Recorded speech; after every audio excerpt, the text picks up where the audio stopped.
inspiring Uganda. Live from UBC Studios in Kampala, this is Good Morning Uganda.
Well, welcome to the month of September. Today is the 4th of September 2023.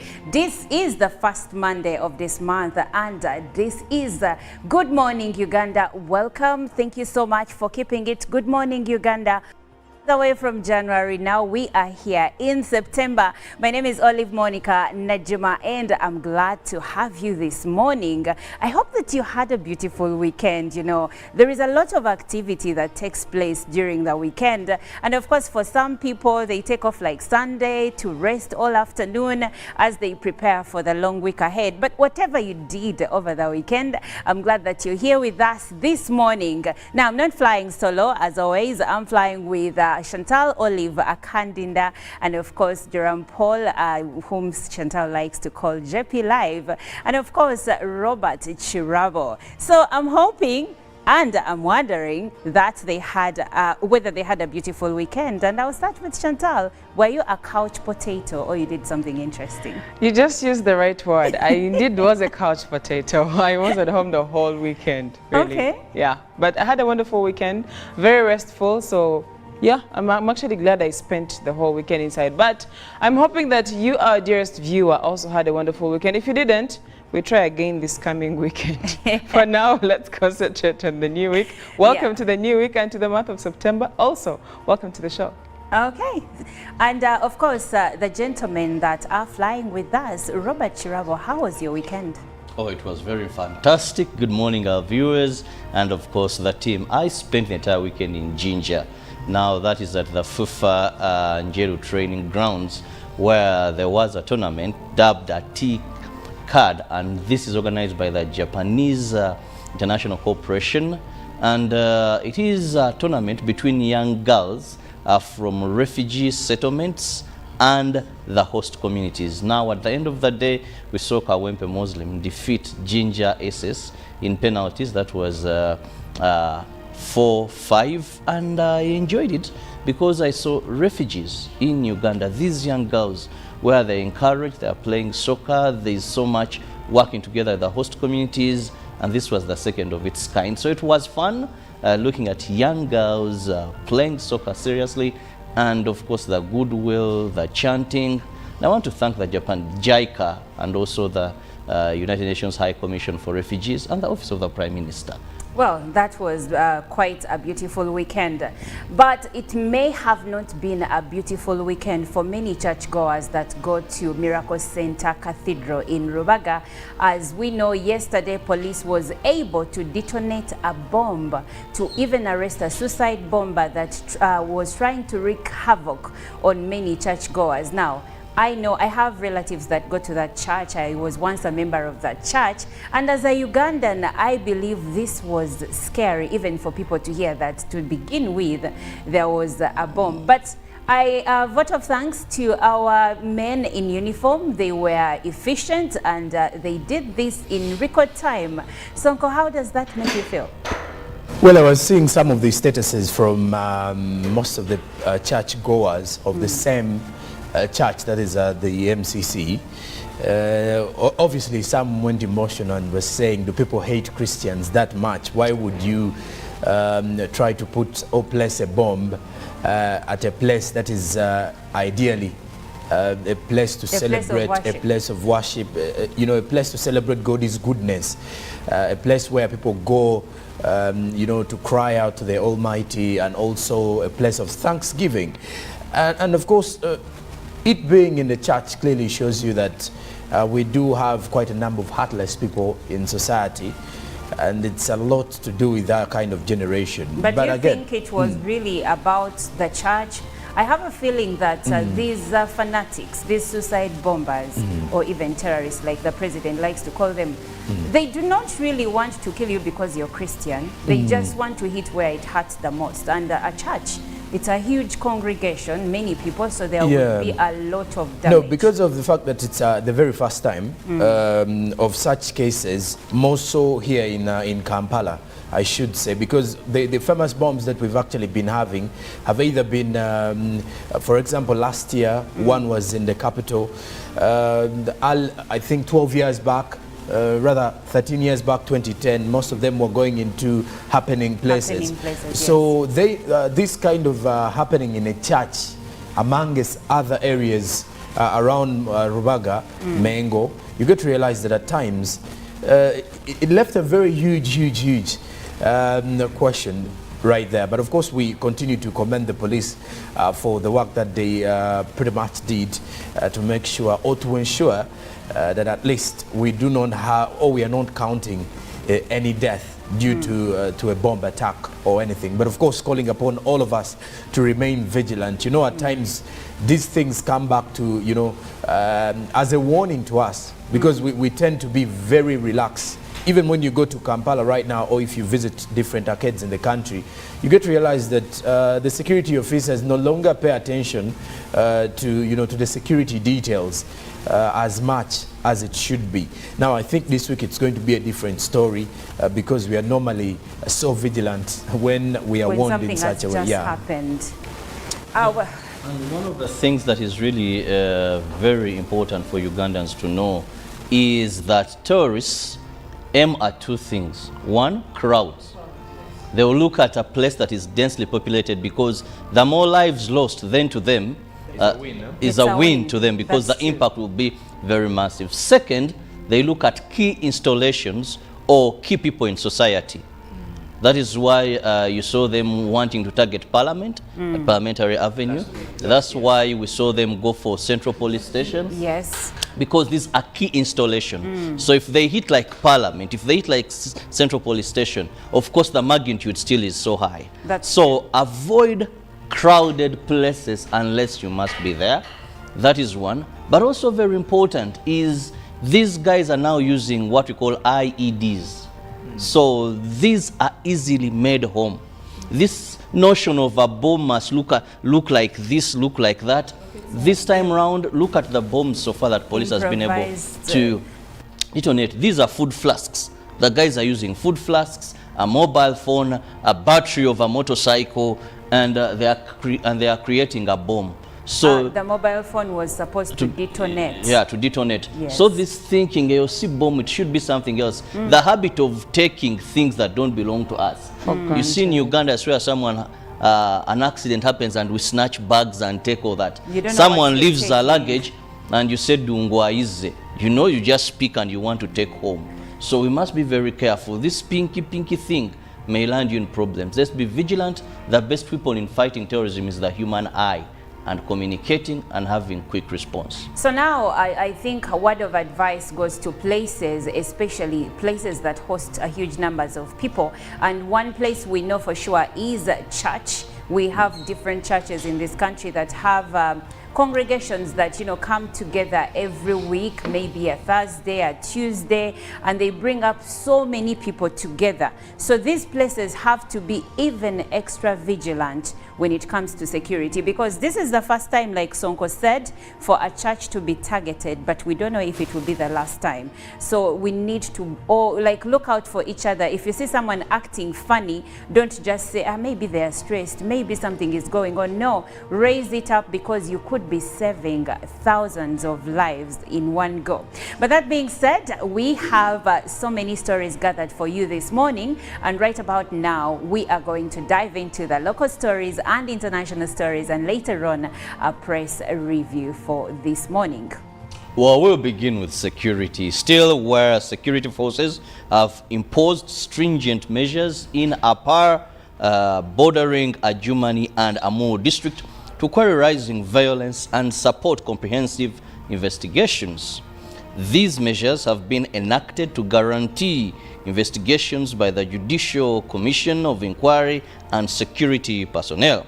The recent Thursday attack, orchestrated by unidentified assailants armed with spears, bows and arrows, resulted into 4 fatalities and multiple injuries in Bedmont, Tekono, Oyanga, Gorobi and Acholi Bay.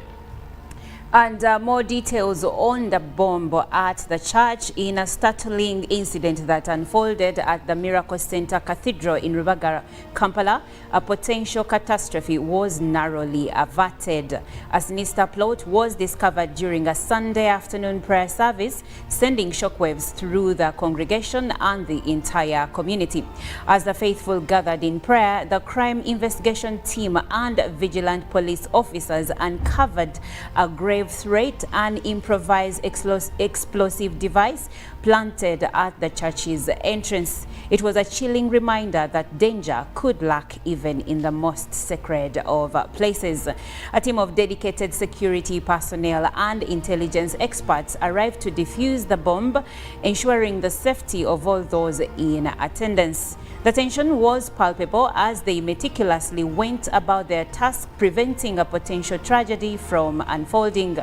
The security and intelligence agencies successfully neutralized the explosive device, leaving only fragments of the menacing flask scattered in the aftermath. And moving on, the King of Rwenzururu, Omusinga Charles Wesley Mumbere, was officially granted amnesty and is now a free man, making a significant development in his legal status. The Amnesty Commission issued him an amnesty certificate on September 1st this very year at his residence in Muyenga, Kampala. The certificate affirms that King Mumbere has renounced insurgency, thereby exempting himself from prosecution or punishment for any crimes committed during his involvement in insurgency activities. Thomas Kisembo, a commissioner of the Amnesty Commission overseeing the Western region, presented the certificate to King Mumbere. It's important to note that this amnesty covers various offenses related to insurgency, including direct combatant participation, collaboration with insurgents, and supporting or aiding insurgency-related activities. Now moving on to the iron sheets saga, a ban on the distribution of the relief iron sheets by the Office of the Prime Minister through its affirmative action has been lifted by government with the stringent guidelines. The exercise was halted for 8 months over anomalies regarding the diversion of relief iron sheets meant for the vulnerable poor in Karamoja sub-region. The distribution of relief iron sheets was suspended in all the affirmative ministries in the Office of the Prime Minister over the diversion relief iron sheets meant for Karamoja sub-region. After 8 months of investigations by the Directorate of Public Prosecution, the exercise has officially resumed with strict procedures that must be abided. The resumption of the exercise has seen Bunyoro sub-region receiving over 4,000 relief iron sheets meant for the rehabilitation of schools and churches. The relief iron sheets have come at a time when Bunyoro sub-region is grappling with a number of schools and churches that are in dire need of rehabilitation. And crossing over to the international scene, we start off with Ukraine. Now, Ukraine's Defense Minister Oleksiy Reznikov has been dismissed from his post, and the country's leader Zelensky announced. Mr. Reznikov had led the ministry since before the start of Russia's full-scale invasion in February 2022. In his nightly address, President Zelensky said it was time for new approaches in the defense ministry. Rustem Umerov, who runs Ukraine's State Property Fund, has been nominated by Mr. Zelensky as Mr. Reznikov's successor. I believe that the ministry needs new approaches and other formats of interaction with both the military and society as a whole, the Ukrainian president said in his address from the capital, Kyiv. Ukrainian media has speculated that Mr. Reznikov will become Kyiv's new ambassador in London, where he has developed good relations with senior politicians. And away from that, a study published on Thursday claims that human ancestors teetered on the brink of extinction over 900,000 years ago. Based on a new method of analysis, scientists found that our ancestors survived in a group of less than 1,300 individuals. While most people nowadays worry about the overpopulation of planet Earth, which is currently hosting more than 8 billion individuals, our ancestors were facing a very different problem. Using a new technique to analyze genetic data, an international group of scientists suggested that human ancestors suffered a severe population bottleneck starting around 930,000 years ago in a study published in the peer-reviewed academic journal Science. Lasting for almost 120,000 years, this impediment resulted in a drop in the number of childbearing individuals from around 100,000 to just under 1,300.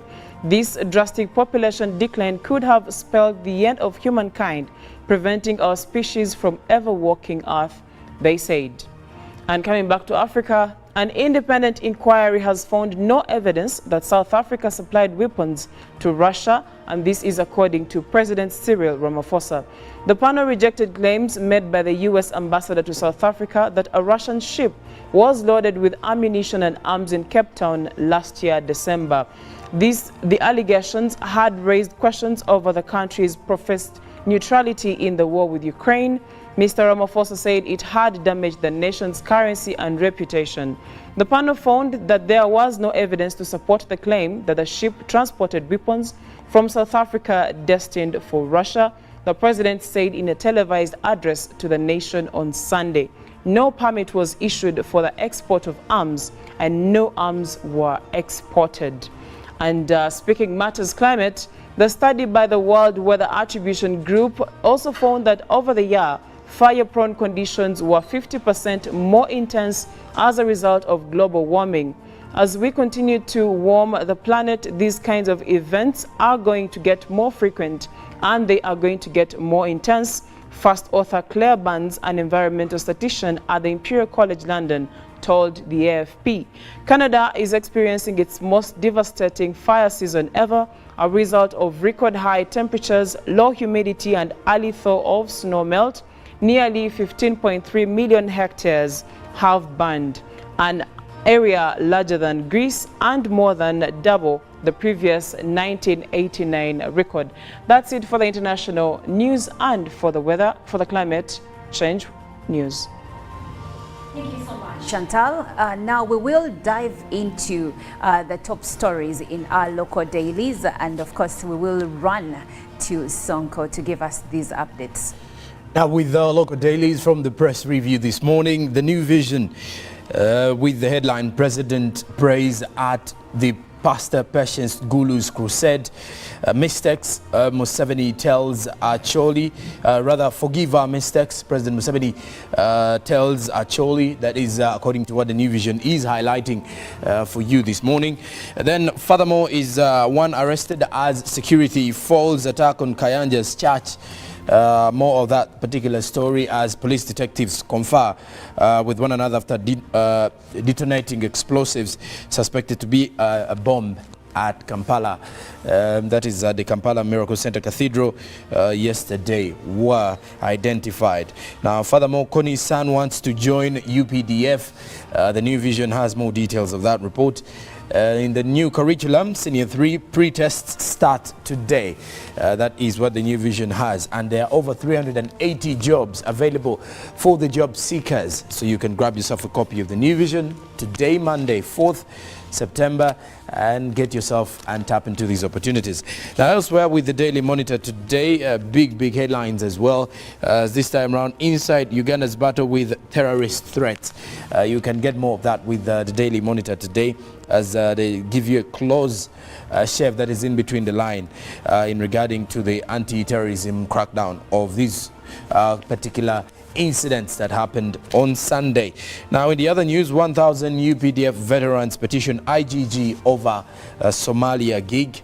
And then furthermore, government warns of floods ahead of rainy season. And in the health living segment, why you should consider freezing your eggs. How about that? The Daily Monitor gives you more details.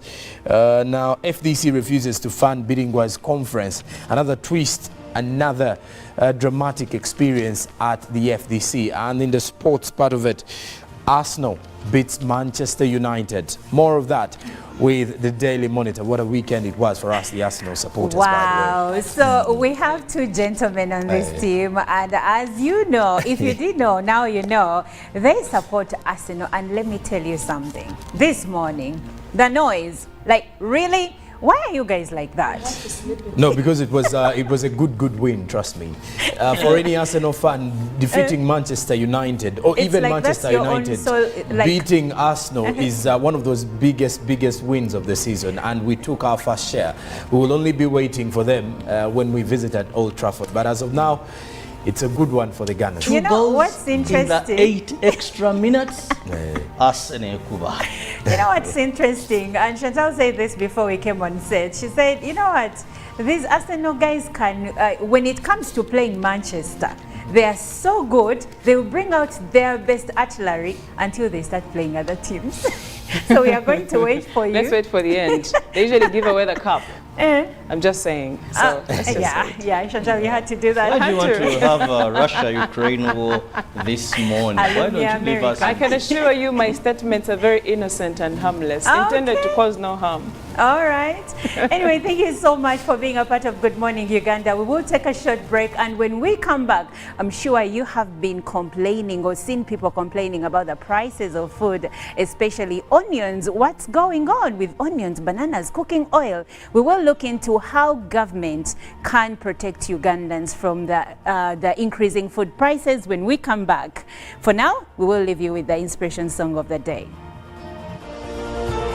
This is Studios in Kampala. This is Good Morning Uganda.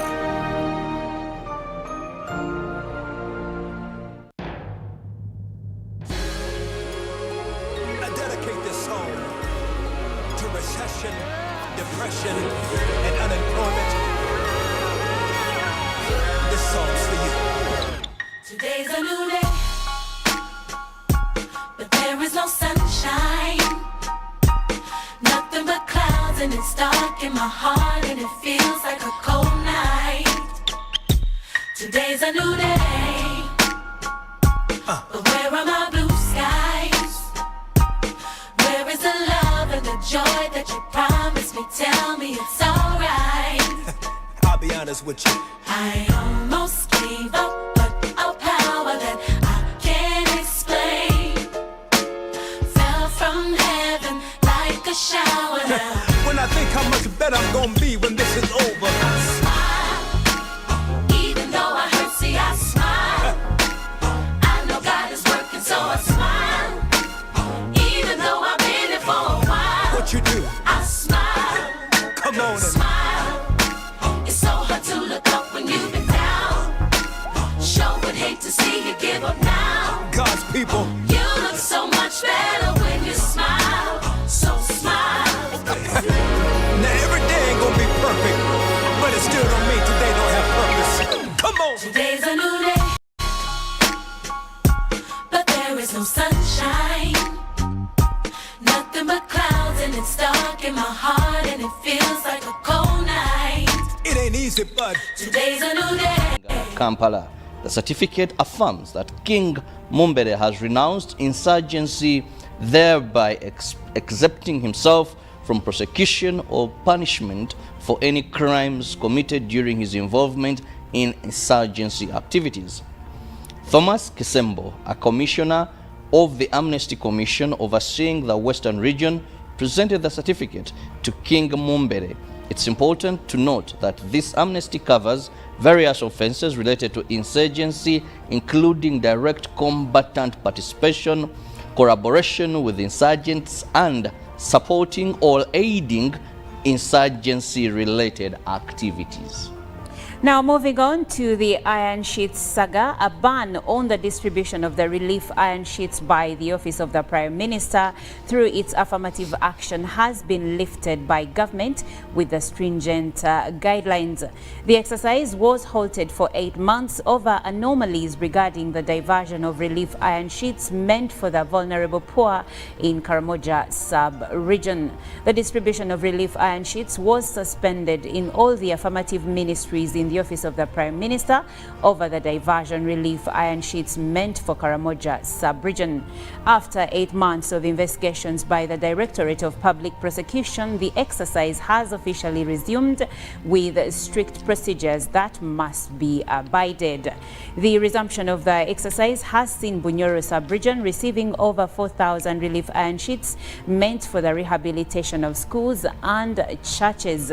The relief iron sheets have come at a time when Bunyoro sub-region is grappling with a number of schools and churches that are in dire need of rehabilitation. And crossing over to Kampala, the certificate affirms that King Mumbere has renounced insurgency, thereby exempting himself from prosecution or punishment for any crimes committed during his involvement in insurgency activities. Thomas Kisembo, a commissioner of the Amnesty Commission overseeing the Western region, presented the certificate to King Mumbere. It's important to note that this amnesty covers various offenses related to insurgency, including direct combatant participation, collaboration with insurgents, and supporting or aiding insurgency-related activities. Now moving on to the iron sheets saga, a ban on the distribution of the relief iron sheets by the Office of the Prime Minister through its affirmative action has been lifted by government with the stringent guidelines. The exercise was halted for 8 months over anomalies regarding the diversion of relief iron sheets meant for the vulnerable poor in Karamoja sub-region. The distribution of relief iron sheets was suspended in all the affirmative ministries in the Office of the Prime Minister over the diversion relief iron sheets meant for Karamoja sub-region.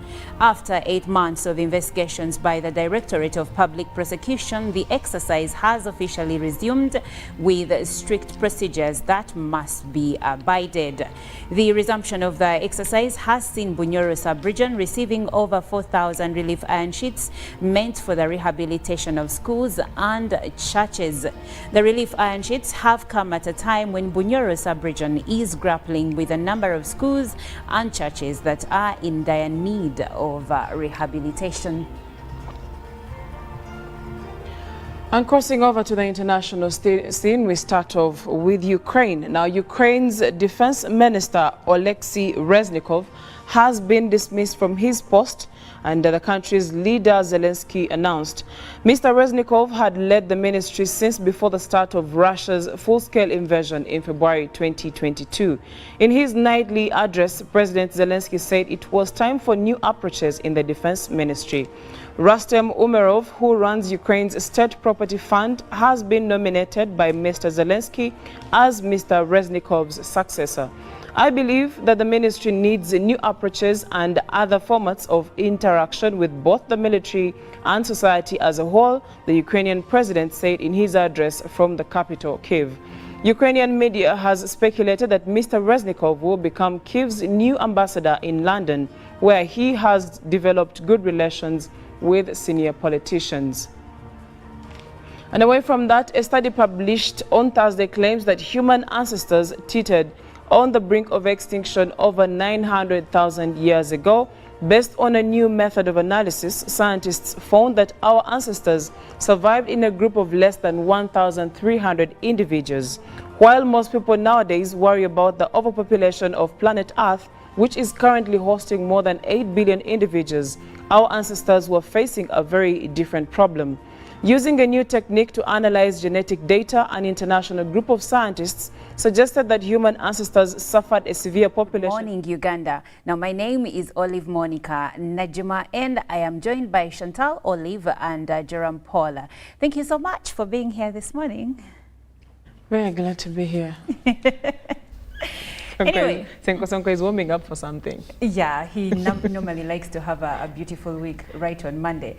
But anyway, this morning, as a Ugandan myself, and as you, the viewer, are a Ugandan, and it doesn't even matter if you're not, as long as you live here, we have had many people on social media and different circles where we move complain about the hike in food prices. For instance, onions have been on everyone's lips. The price of onions has gone 3 times higher than its original price, and this is according to Uganda Bureau of Statistics. And they're saying that it is going even further. And of course, cooking oil is also affected, and many other foods in the market. And this is, of course, affecting the diet of many Ugandans, because if food prices are so high, it means that you may have to go away with certain things. And of course, these prices are causing a financial burden on many buyers. And of course, it is affecting business, because those who are selling are not registering as many profits as before, because now people buy only what they can consume at a given period of time. I've seen jokes about people saying, for me, I've decided to do away with any recipe that has onions in them. And so one wonders, why are we here? What is going on in the country? And that's when I would like for you to join this conversation. And the WhatsApp number, we will display it on your screen a bit later on. But for now, it is 0709602592. We'd like for you to join the conversation and tell us what you think the government can do to protect Ugandans against the rising food prices. But for now, the big question is, what is the major cause of these food prices in the country? Well, let's also drag back a little bit more of Uganda's inflation currently. Ours is currently at 3.9%. We are dropping. If you're to look at the inflation levels, up from 4.9%.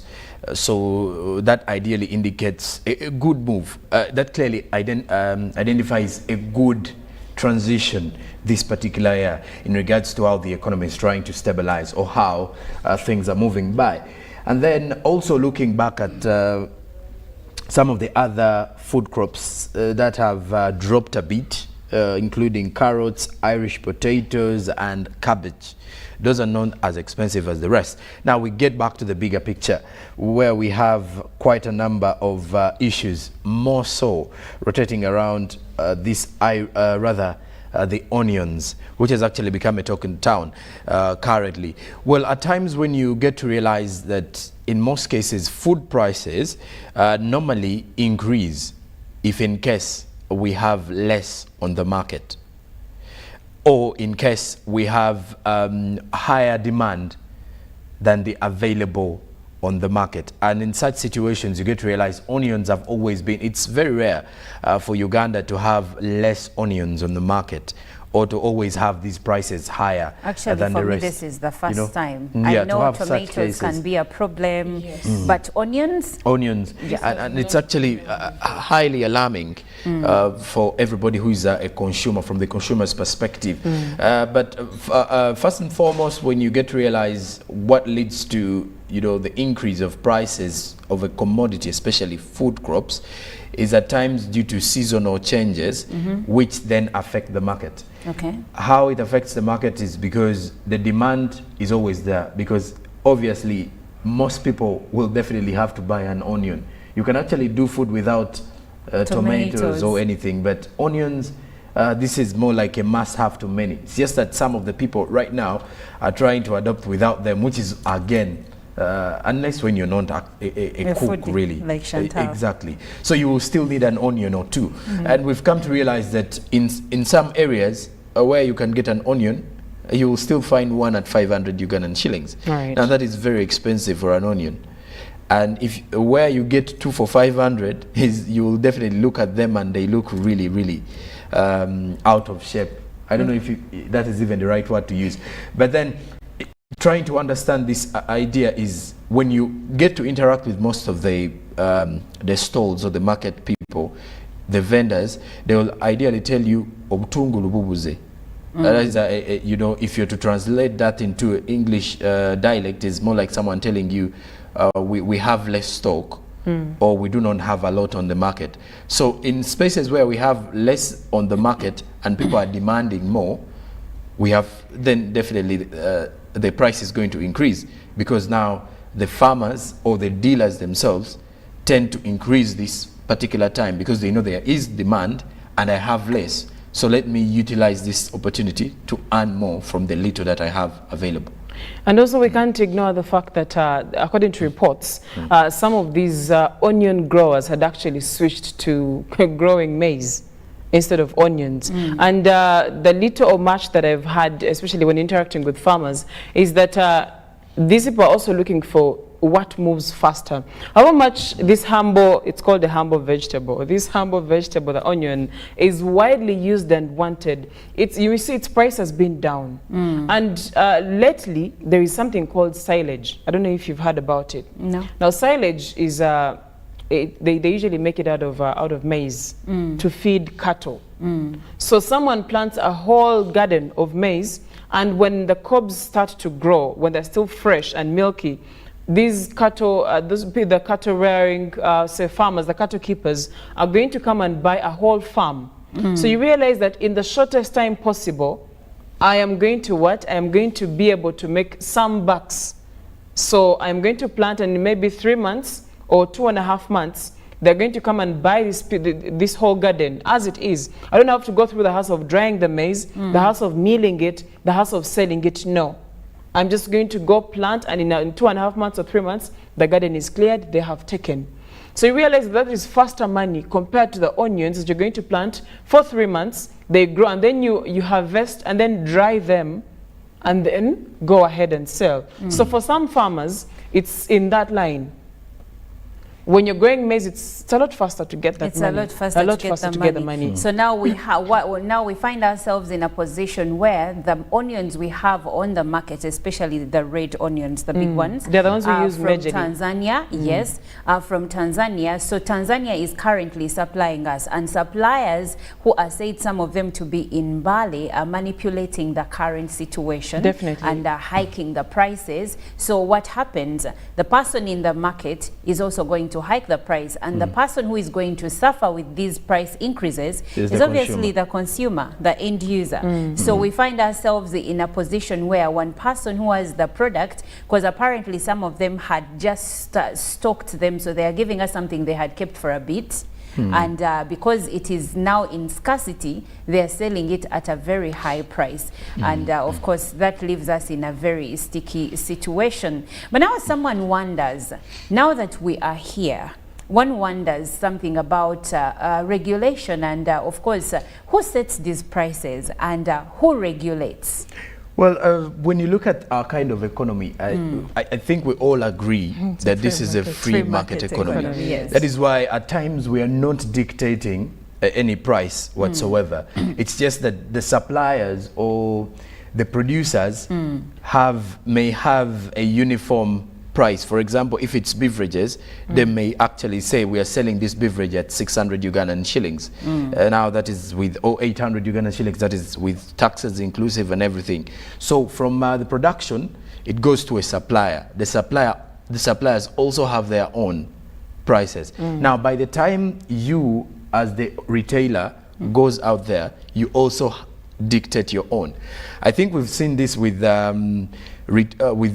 these particular stores, or what I could call supermarkets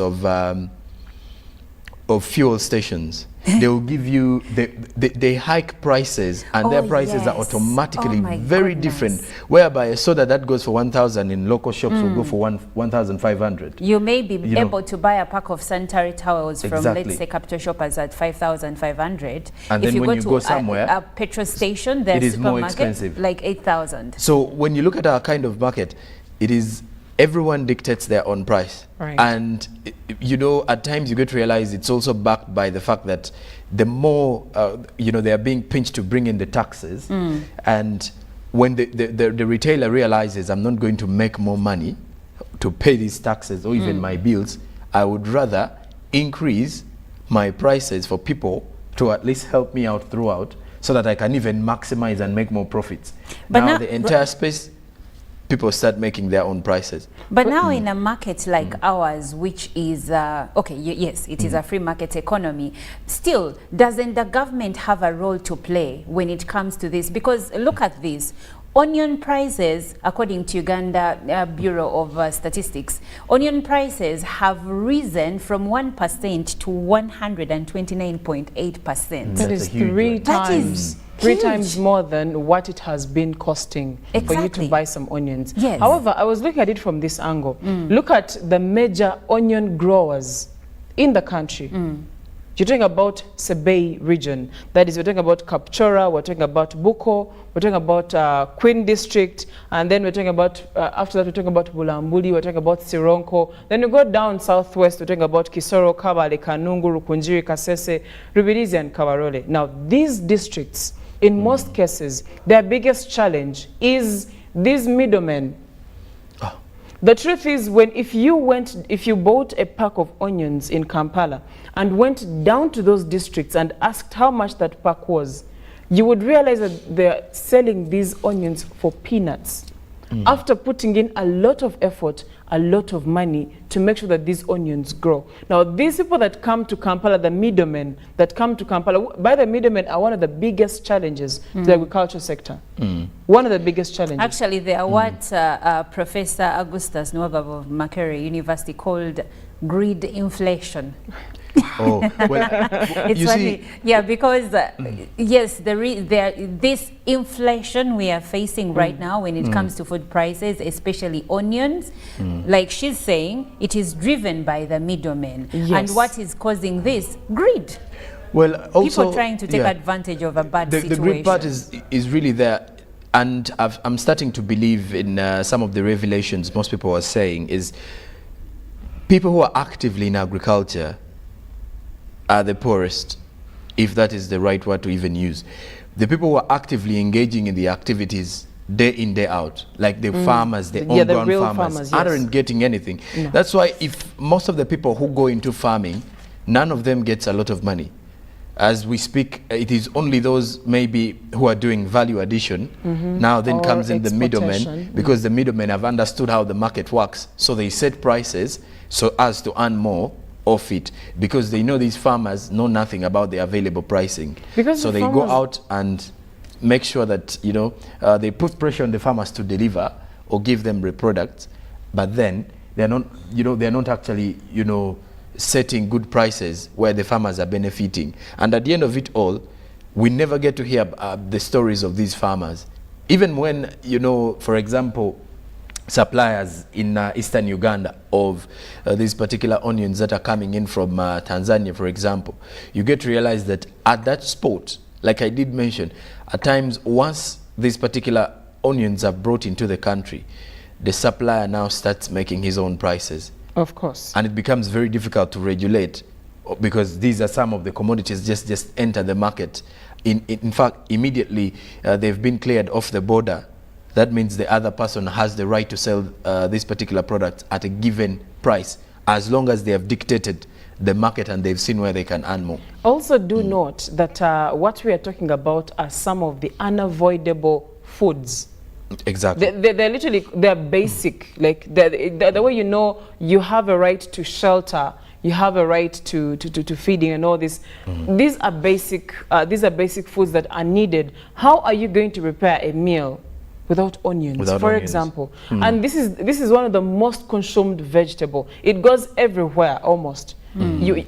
Partially for your breakfast, you're likely to have it if you have a really well put together breakfast. If you lunch, you can't avoid it. Dinner, you can't avoid it. In your salads, you can't avoid it. In your stew, in your starter, anywhere, you can't avoid it. You get, so it's one of the most one of the most consumed vegetables. So you have no choice but to consume. It's more like housing. You have no choice but to pay that rent. If landlords woke up one morning and ganged up and said, we are putting all our rent to the standard of a particular fee, you will have no choice but to scale up. If not, go back to your father's house. Exactly.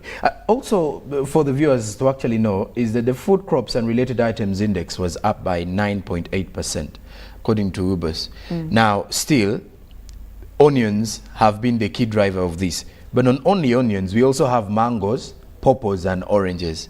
Now, and these are also... even the bananas, the exactly. Matoke. So you get to realize now all of this. For people who are good at, who love mango juice, like I am, you get to realize that this is also a very, big challenge for, the restaurant, and then even people who make this juice back from home. Right. So it is ideally looking at the essential food commodities as well. Lucky enough, the tomatoes are not not yet in this conversation as of now, but we hope they won't be by the end of the year. For the tomatoes, we actually got used, if I may. For the tomatoes, we got used. There is tomatoes cost 1,000 shillings. Yes. But right now, there is no it's 3 tomatoes at 1,000. So at a certain point, we got used. And I think this is where we also have a problem as countrymen. We move on so fast. But what are we expected to do? Because like the first question I asked here, or one of the questions was, who is regulating this pricing, okay?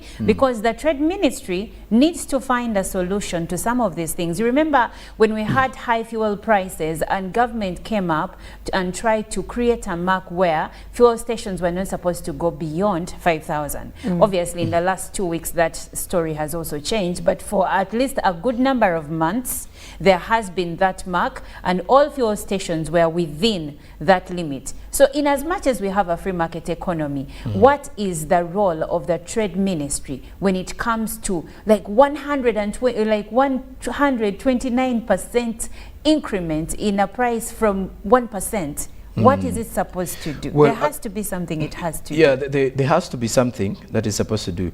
But then you get to realize at times certain things are forces of the economy. Like we've said, we've talked about the tomatoes increasing. There are times they increase. Every year there is price fluctuations for tomatoes. At times they will increase, at times they will decrease.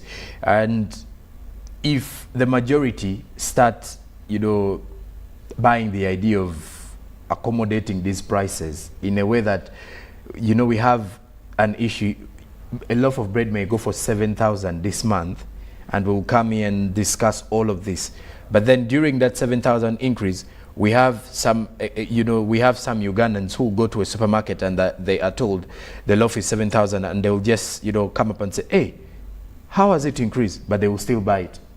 So even the market setters have realized that we, the consumers, regardless of situations. Now, when you look at how essential an onion is, they will clearly try to increase because they know we shall still buy. But once the onions are back on the market as much as they were at the start of the year, for example, if they are flooded on the market, there is no way you're going to sell it at 500 shillings each. Then that means we are going to see them dropping by. So at times these are things you will just leave and see how they play. Because once we have enough onions on the market, believe it or not, the prices are going to decrease. There are some products, however, where when the price goes up, it almost never comes up. For instance, last year, and it was said that due to the emergence of the Russia-Ukrainian war, prices of products like wheat went up. 2 kilograms of wheat, that's pack you buy in a supermarket, went from 5,500 to at some point 9,000, and they dropped a bit to 7,500, and they've never gone lower. Same applies to the price of cooking oil. Half a liter used to be at 3,500 shillings. Right now, half a liter is about 7,000, right? So, and it has never gone back up. No, it may never go back. One thing people really need to understand, there are certain products that will never go back to where to the they same used to price. For be. example, even fuel. What Yeah. explains At the that? start Never of went fuel, it back. was 4,200. Then we had It was at one point 3,800. at 3,800. Exactly. 3,800, 4,200. That is the high-end brands, Total, Shell. Now, with the emergence of quite a number of fuel stations and everything, Starbucks. you know, we have those, quite a number of those everywhere. But when you look at certain prices, even the economy, you know, even the level at which, or the rates of different currencies project or make different changes to how the outlook of things come out.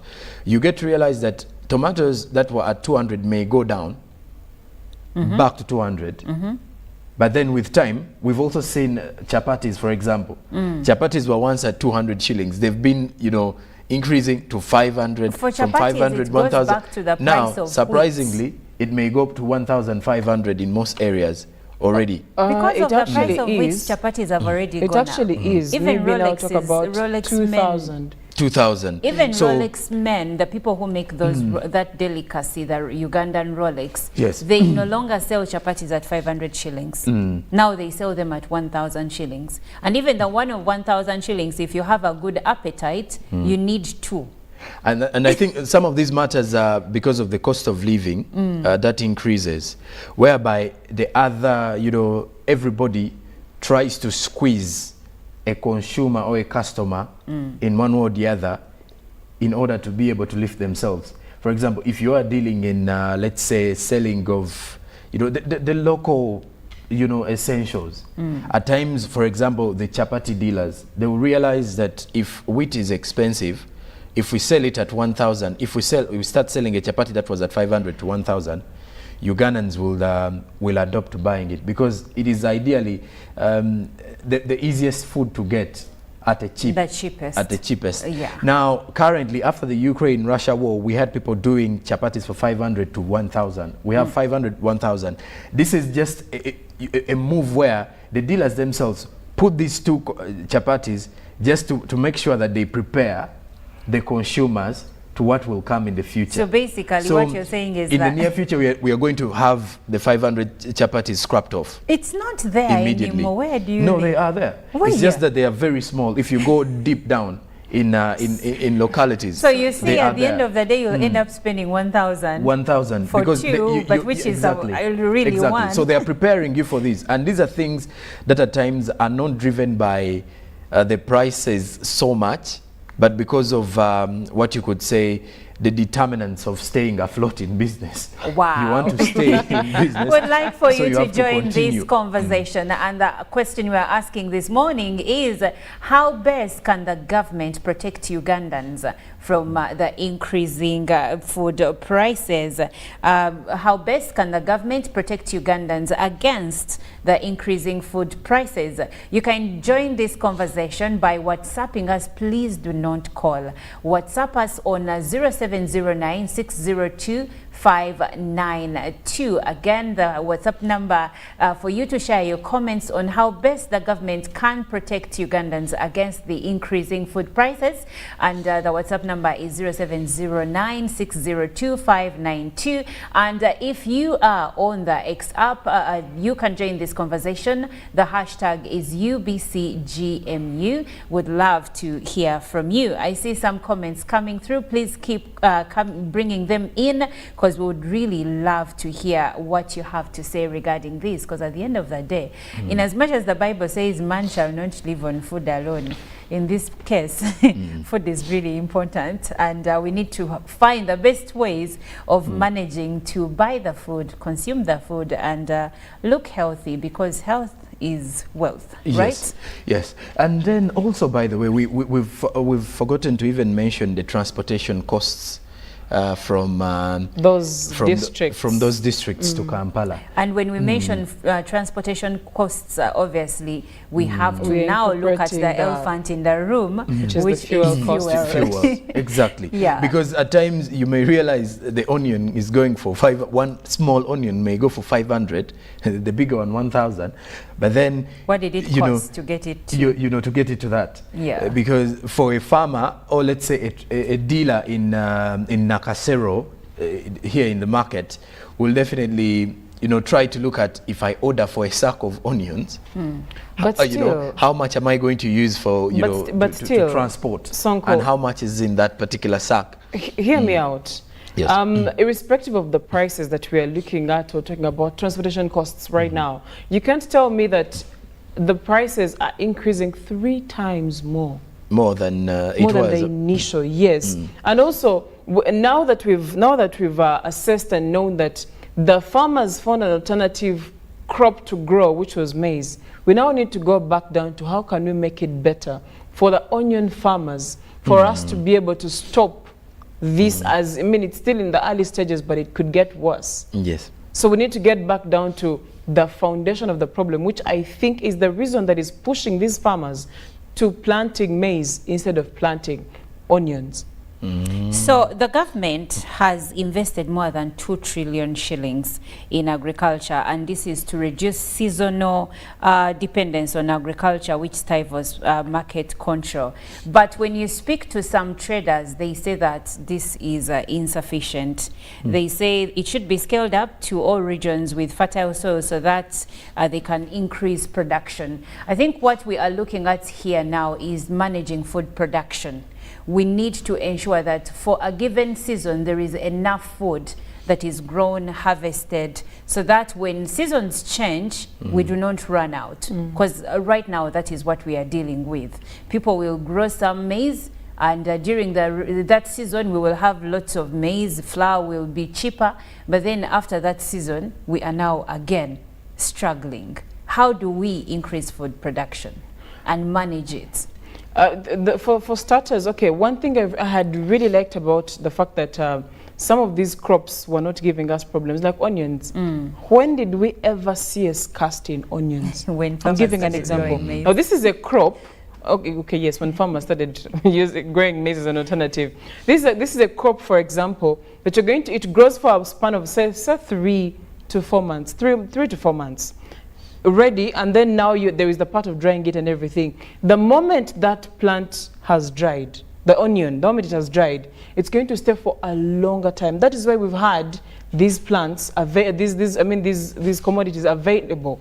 But if we're to look at how we can make sure that we don't run out, let's get back down to what kind of farming are we practicing? Are we still really using the seasons to plant? Because if we are in trouble. Look at August, the month that was supposed to have a lot of rain, ideally. That's when the rainy season starts. How many times did it rain in August? That's a good question, and we have now been informed that there will be great rains in the month of September. However, we had the same information given to us at the start of August. Yes. What am I trying to say? Seasons have changed. If we are to keep dwelling on the seasons that we used to know, we are in trouble. We need to beat the seasons. There is a lot of methods. There is irrigation that we can use. And we're able to have these crops growing throughout the year. Yes. Imagine also, countries, how do you think Switzerland manages? How do you think China manages to make sure that they have production of all these crops throughout the year? It's because they're not dwelling on the seasons. And some of these farming methods are really not new. I mean, I was in primary school many years ago, and we were studying about irrigation schemes. And we know that countries like Egypt survive on such farming practices. Right. And today with modernity, there is even more. So we need to, yes, the government has already spent about 2 trillion Uganda shillings, but probably we need more investment and more sensitization to farmers. But also the other thing is, apart from depending on seasons to grow certain crops, we also need to stop depending on certain regions to be the main producers of certain crops. Yes. Exactly. Because the country is big, and there is fertile land everywhere. The other day you were telling us which area is more fertile, most fertile in Uganda? The north. The north, and many people don't know Yet it is believed to be a dry or semi-arid area. Exactly, but research says that that is actually wrong information. So probably if we could have, let's say, I know that Kabale is fertile ground for Irish potatoes, but can't they grow elsewhere with modernized farming? That's the word, modernized farming. In Western Uganda looks really nice and tasty. Is there something that can be done for the same matoke to be grown elsewhere in the country using modern farming methods? These are all things to look at. Yeah, I've loved the modern farming part, especially when you come to think of, for example, irrigation and everything. Though I think the issue to do with regions getting into agricultural practice is undermined by the regions themselves at times because of the comfortability some regions have. There are regions that are completely known for a specific, food crop, and because of the fact that they've treated this particular one as a food crop, and it's just as of late now that they've started doing it for commercial purposes. Right. And this is where the government has to come in and step up to ensure that they put up different measures, including sensitizing, including support, so much of the support, including the use of machines, simply because when you look at, for example, with programs like NADS, we've seen quite a number of those. Then we've also seen different initiatives by the Ministry of Agriculture, Animal Industry and Fisheries, where they've been moving on to, to offer different tractors, different hand hoes. There are quite a number of different agricultural, initiatives that have been there. Fertilizers. I think fertilizers have actually been the bigger part, because some of the regions claim that we cannot actively get into this because of the nature of the soils that we have, and government has been able to push up for it. Hasn't done to a huge percentage, but they are doing well in making sure that these fertilizers go in one way or the other. But again, also, are the regions ready, to go versatile?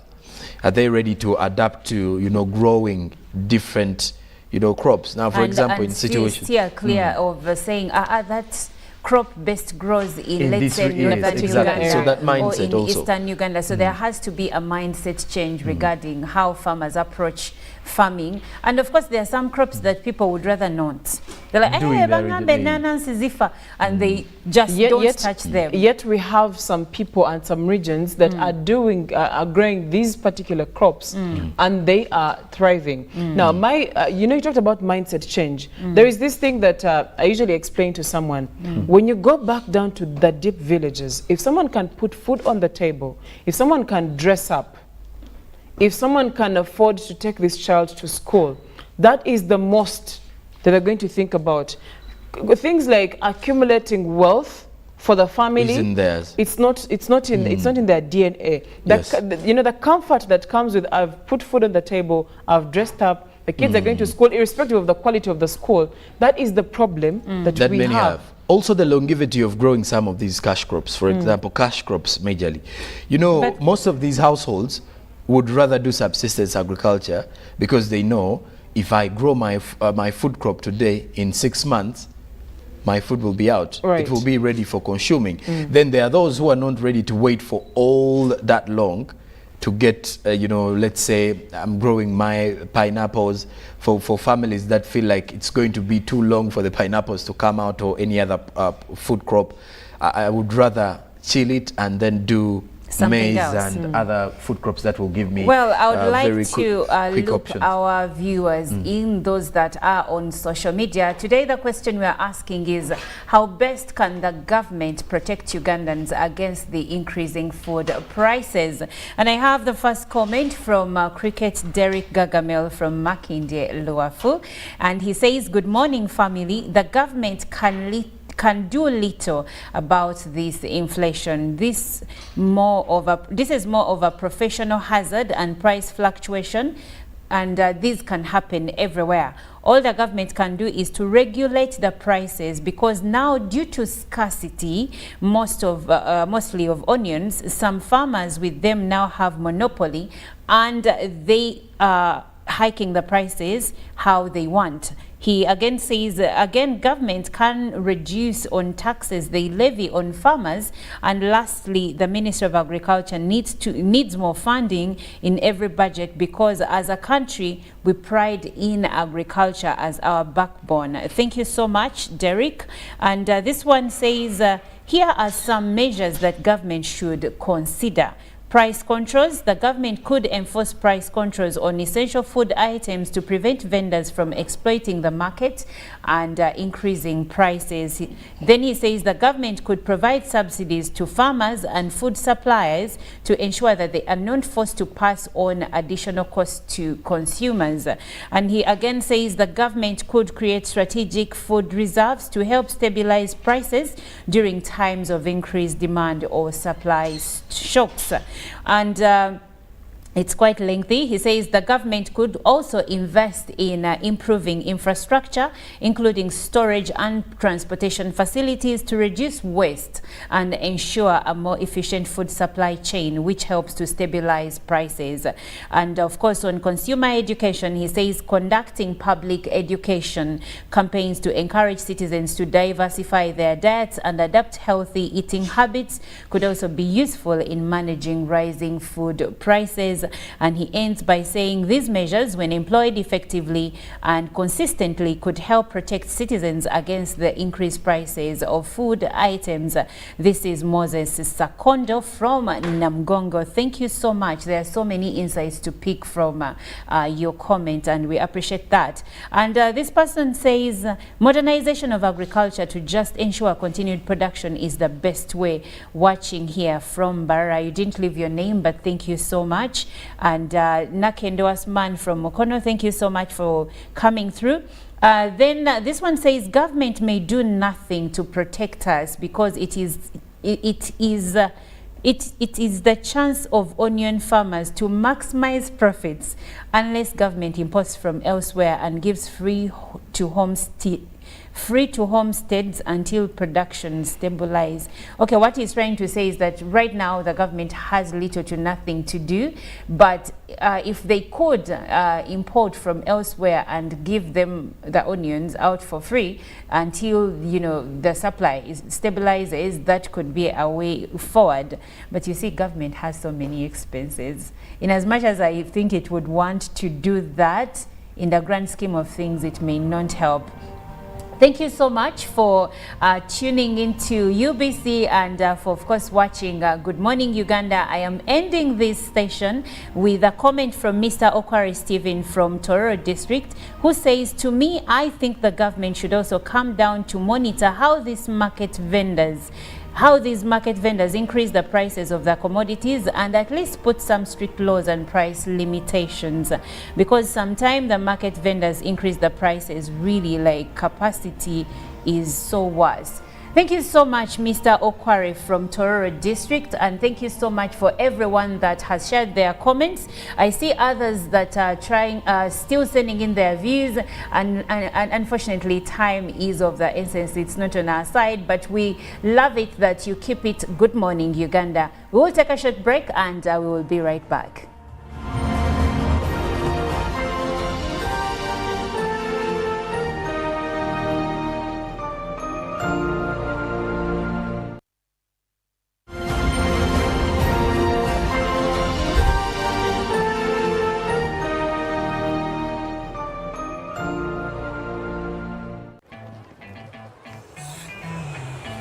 Uncle, you should see London.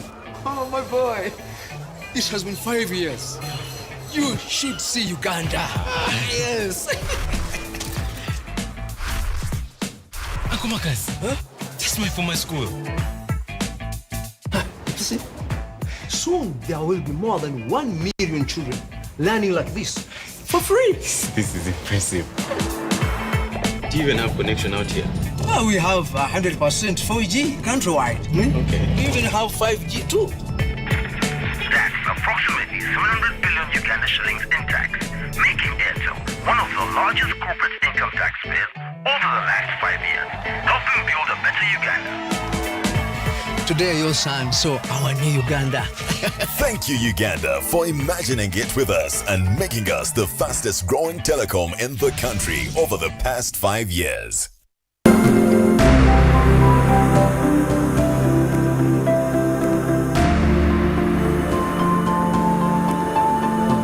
I've seen a number of community members out there that have formed themselves into groups and have identified enterprises agricultural enterprises, rice and all that, and they've actually been successfully cultivating them. They've gone ahead, the project has gone ahead and also introduced small-scale industries like the rice huller, the grinding mills and all that that are managed by the groups. All these are successes.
Good morning again, and it's time for the GMU Business Update of the day. And of course, there is quite a number of issues rotating around the business world, speaking of which, as we get back to understanding Uganda's inflation rate. Of course, by this time last year, the inflation was shooting to 9% and increasing. When you look at what is happening in Ghana, it is as of close of the month August, inflation was at 43.1%. that is in Ghana, shooting so high. And when you look at Uganda's annual pace of the inflation, it is steadily easing, and in August it did so, and it's the lowest we've recorded this very year since February 2022. It is the lowest we've recorded, by the way, in a span of 2 years, according to the Uganda Bureau of Statistics, as they were revealing the performance of the economy on the 31st of August last week. Now, the consumer price index climbed by 3.5%, if you come to think of it, compared to a year earlier, last year, by the time it was this particular month. So that is a slight step down from the 3.9% annual growth registered in May, and marking the 10th consecutive slowdown. Now, the closely monitored core consumer prices index slowed down to 3.3% year on year in August, down from 3.8% the previous month, and the slowest increase since the month of February 2022. Now, when you look at the consumer prices, edged up 0.6% on a monthly basis, higher than 0% growth reported in July. Now, energy, fuel and utilities prices fell by 2.7% compared to the same month last year, down from a decline of around 1.6% in the month of July. Now, when you look at the food crops and related items, index was up by 9.8% on the year, a faster growth rate than July's 9.3% rise. Now, the Uganda Bureau of Statistics said this was because of an increase in the annual prices of around onions, when you as well look at mangoes, pawpaws and oranges, that contributed to the increase in regards to how we've seen food prices increase as well. But then furthermore, looking at the fact that the inflation increased down to 3.9%, that is the annual headline inflation of Uganda, decreasing down to 3.9%, up from the 4.9% as recorded in June, and for July was 3.9%. Now, the core inflation that is from 4.8% in June to 3.8% in July. And then when you look at the drivers for the annual core inflation, as you can see on your screen, the annual rice inflation as of June 2023 was at 31.7%, and then it shoot up to 24.6%. Rather, it decreased to 24.6%. Now you can easily go through the different shops to get to realize how these prices have been decreasing steadily since the start of the year. Now the annual live chicken inflation, and this is also depending on how much you could get a live hen on the local market. In June, the prices were still higher, 28.7%, according to the Uganda Bureau of Statistics, before they dropped in July to 2.5% as well. Now, the annual passenger transport inflation, for those who have actually been traveling, we had issues in regards to the bus fares shooting up. The bus fares for long distance as of July 2023 dropped to negative 2.3%. That is up from negative 4.5%. Then the taxi fares long distance have actually increased. If you come to think of it, they had actually increased in June. It was at 0.0%. Now it is at negative 0.9%. Then the domestic flight fares for those who actually use the airstrips within the country, also a slight increase in there, according to what is coming in from the Uganda Bureau of Statistics. Now, furthermore, when you look at the annual food crops and related items count, carrots inflation registered at 36.2% in June 2023 have decreased to 1.6%.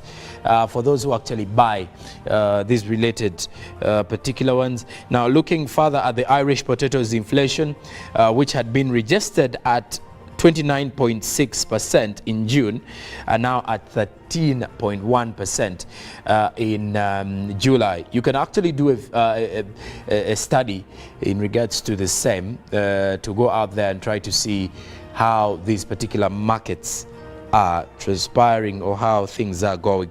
Now, when you look at the cabbage inflation, which was registered at 37.4% as of June 2023, is now at 4.6% as of July 2023. Now, also looking at the annual headline inflation by income groups and geographical areas, this determines which geographical area within the country has been performing poorly, and then which one has tried to recover as well. Now, Arua registered the highest inflation at 6.6% for the 12th month to July 2023, from 7.3% recorded in June 2023. Now, Gulu, on the other hand, at 5.5%, followed up. That is still northern Uganda, followed up compared to 5.8% that was recorded in June. Then Kampala is the region that recorded the least inflation at 2.9% for the 12 months to July 2023, compared to the 4.3% which was recorded in June 2023. And when you look at what led to the increase in inflation, or inflation to rise in Gulu, in Arua, was because of clothing and footwear, which were the major drivers for this increase, from 3.9% in July 2023 compared to 2.0% it was in June 2023. And for Gulu, this was mainly driven by annual housing, water, electricity, gas and other fuels. And then Kampala, we saw a slight decrease of food and non-alcoholic beverages dropping, which is why they recorded the list of the inflation. Now, summing it up with the GMU business update this particular morning is the look at the forex rates as of close of business Friday, 1st September. As the time you go in currently, this is how the different currencies were rating on fast. By closing Friday, the US dollar was buying at 3,714 Ugandan shillings, while selling at 3,724.21 shillings. Then on the other hand, the Great Britain pound was buying at 4,701.81 shillings, while selling at 4,714.47 shillings. Now the euros, on the other hand, was buying at 4,027.68 shillings, while selling at 4,038.86 28.53 shillings. The Kenyan shillings, on the other hand, was buying at 25.51 shillings while selling at 25.58 shillings. Then the Tanzanian shilling buying at 1.48 shillings while selling at 1.49 shillings. Then the South African rand at 197.20 shillings and selling at 197.74 shillings. Well, now elsewhere, moving on, just a quick revisit of what is making headlines from our local dailies in Uganda, as well as looking at what is happening across the East African region. Now, in Uganda, the daily, starting with the New Vision, President Museveni prays at Pastor Patience Gulu's residence, crusade that is according to what the New Vision is highlighting. And the president says, "Forgive our mistakes," as the president was addressing Acholi. Elsewhere, one arrested as security falls attack on Kayanja's church. That was happening yesterday. Now, over 380 jobs are available in today's edition of the New Vision. If you are a job seeker, quite a number of opportunities for you to utilize. Then in the new curriculum, Senior 3 pre-tests start today. You can get more of that as Konyi's son wants to join the UPDF. That is according to what the Daily Monitor is highlighting. Now, with me, I have a copy of the Daily Monitor as well, as they show inside Uganda's battle with terrorist threats. That is what the Daily Monitor is highlighting. Then also Arsenal beats Man United. That is in the sports segment. And in also the healthy living segment, why you should consider freezing your eggs. Big report in there. As also FDC refuses to fund Biringwa's conference. In the other news, 1,000 UPDF veterans petition IGG over Somalia gig, as government warns of floods ahead of rainy season. Now, moving across the border, we head to Kenya with the Daily Nation, as the Daily Nation highlights Africa Climate Summit. Climate, the grim reality, is a big report on climate change with the Daily Nation. Then Raila exit, who's next in the line? Why the opposition chief may be on his way out. Then Arsenal gets the better of Man United in a 4-goal thriller at the Emirates. Then Ali Kach, young anti-plastic champion to address summit. Then in the edition of funding, foreign banks fueling climate crisis in Africa. Then a no-show. Pakistan Prime Minister cancels planned visit to Kenya. Why is that? The Daily Nation gives you more of that in today's edition. Then lastly, from across the region, details is the Citizen newspaper. That is one of the other copies that you can grab to see what is happening across the region. Well, and that is it for the GMU business update and the press review with across the region. Now back to Olive Najuma to take you through what is within or what is happening with the traffic atmosphere this morning. Well, thank you so much, Sonko. We will pick it up from Perere this morning. But if you are just joining us, good morning. This is Good Morning Uganda. And like Sonko said, my name is Olive Monica Najuma to take you through the traffic updates for this morning. So if you're coming from the areas of Perere and of course joining Gayaza Road, this is what the road looks like this morning.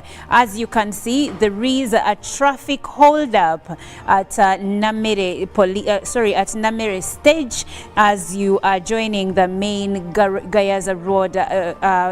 As you join the main Gayaza Road, there you're going to be held up for a bit of time because I see deep red zones around the road that comes from Lusanja Chitezi Road. It means that many people are trying to join the main Gayaza Road and continue to the central business district.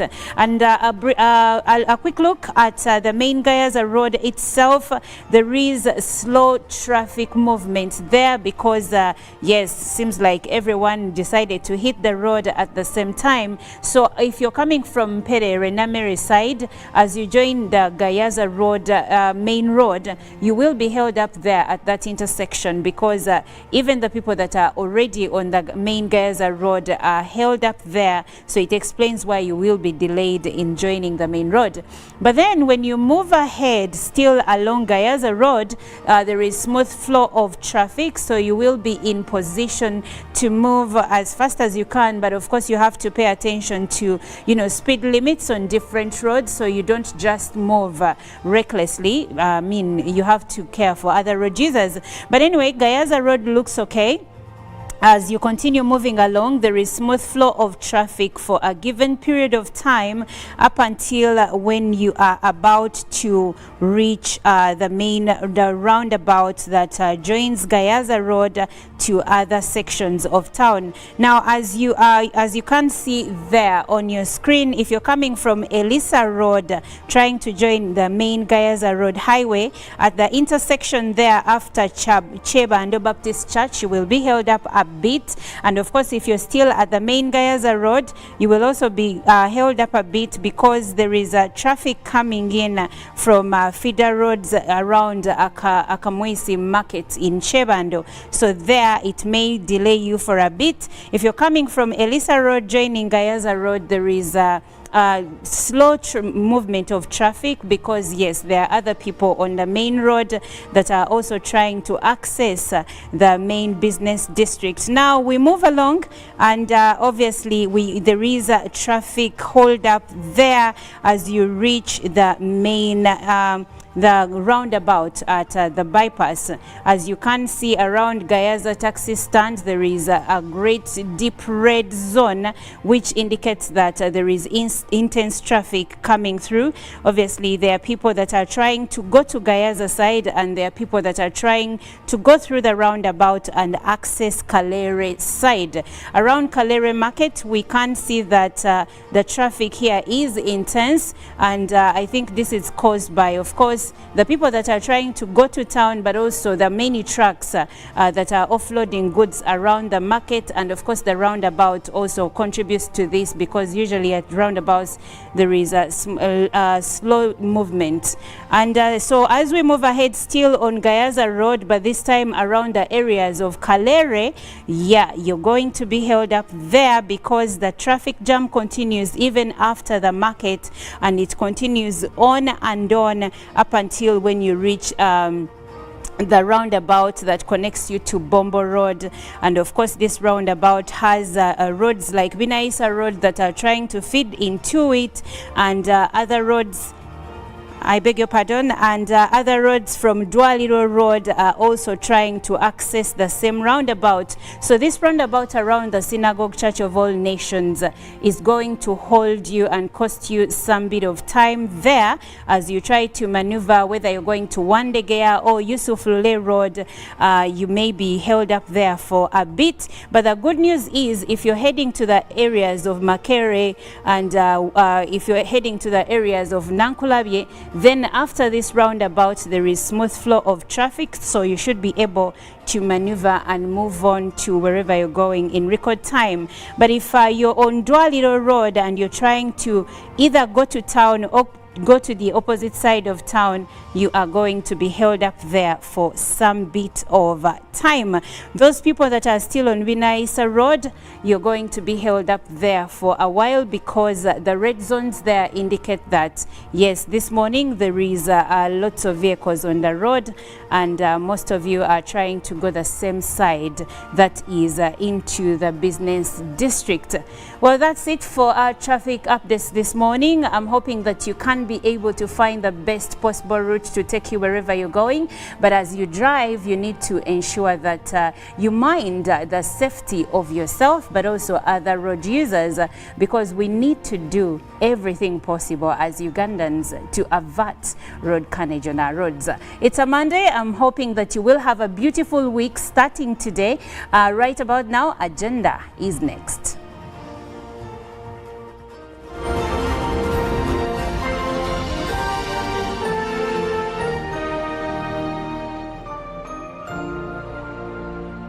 Pick of the day on UBC.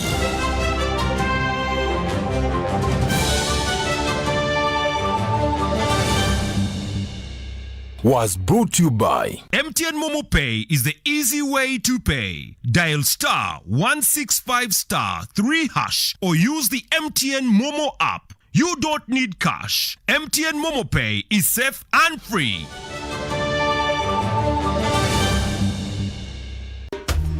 Amaina gange ninze tusuubira lyaga Margaret.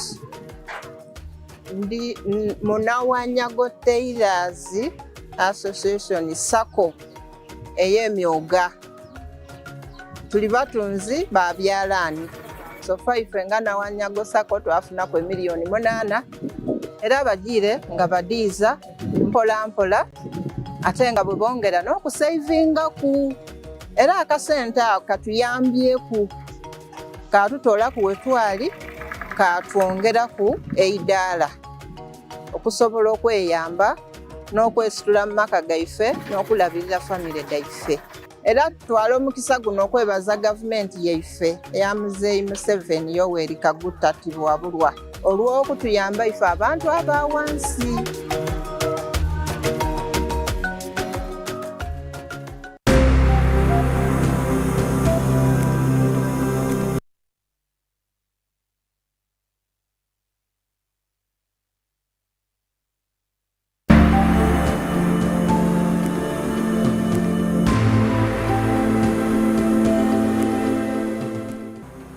We are running the program of parish development model. That is a model, a strategy that is supposed to enhance wealth creation by engaging 39% of the population that is not into the money economy. So far as a district, we have 56 parish development circles and they have accessed funds. Last year we received about 560 million shillings, of which we have disbursed that money to them, and each beneficiary receives a maximum of 1 million shillings. Those PDM circles are into 56 parishes across the district, and so far they have no complaint about the disbursements and the receiving of the funds, which I think is a very positive note, because people have been talking about funds not being received elsewhere, but for Bushenyi, all those who have applied for the funds have received it, especially the revolving fund.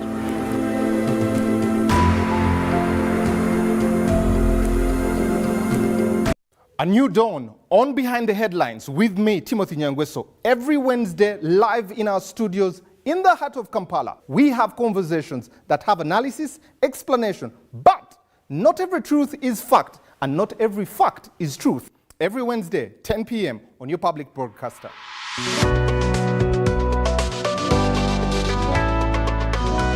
All on your public broadcaster, UBC, inspiring Uganda.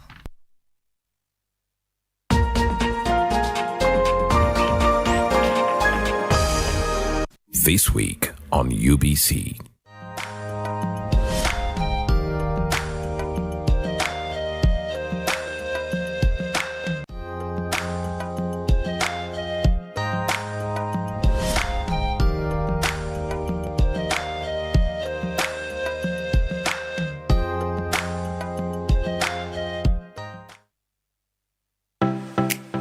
UBC is the national public broadcaster. We educate, inform, entertain, and inspire our audiences. You can watch us on free-to-air channel 001, DSTV channel 282, GoTV channel 371, Star Times channel 201, Zuku TV channel 20, and Azam TV channel 350. Even when your subscription expires, you can still watch UBC for free on your pay TV platforms. Live from UBC Studios in Kampala. This is Good Morning Uganda.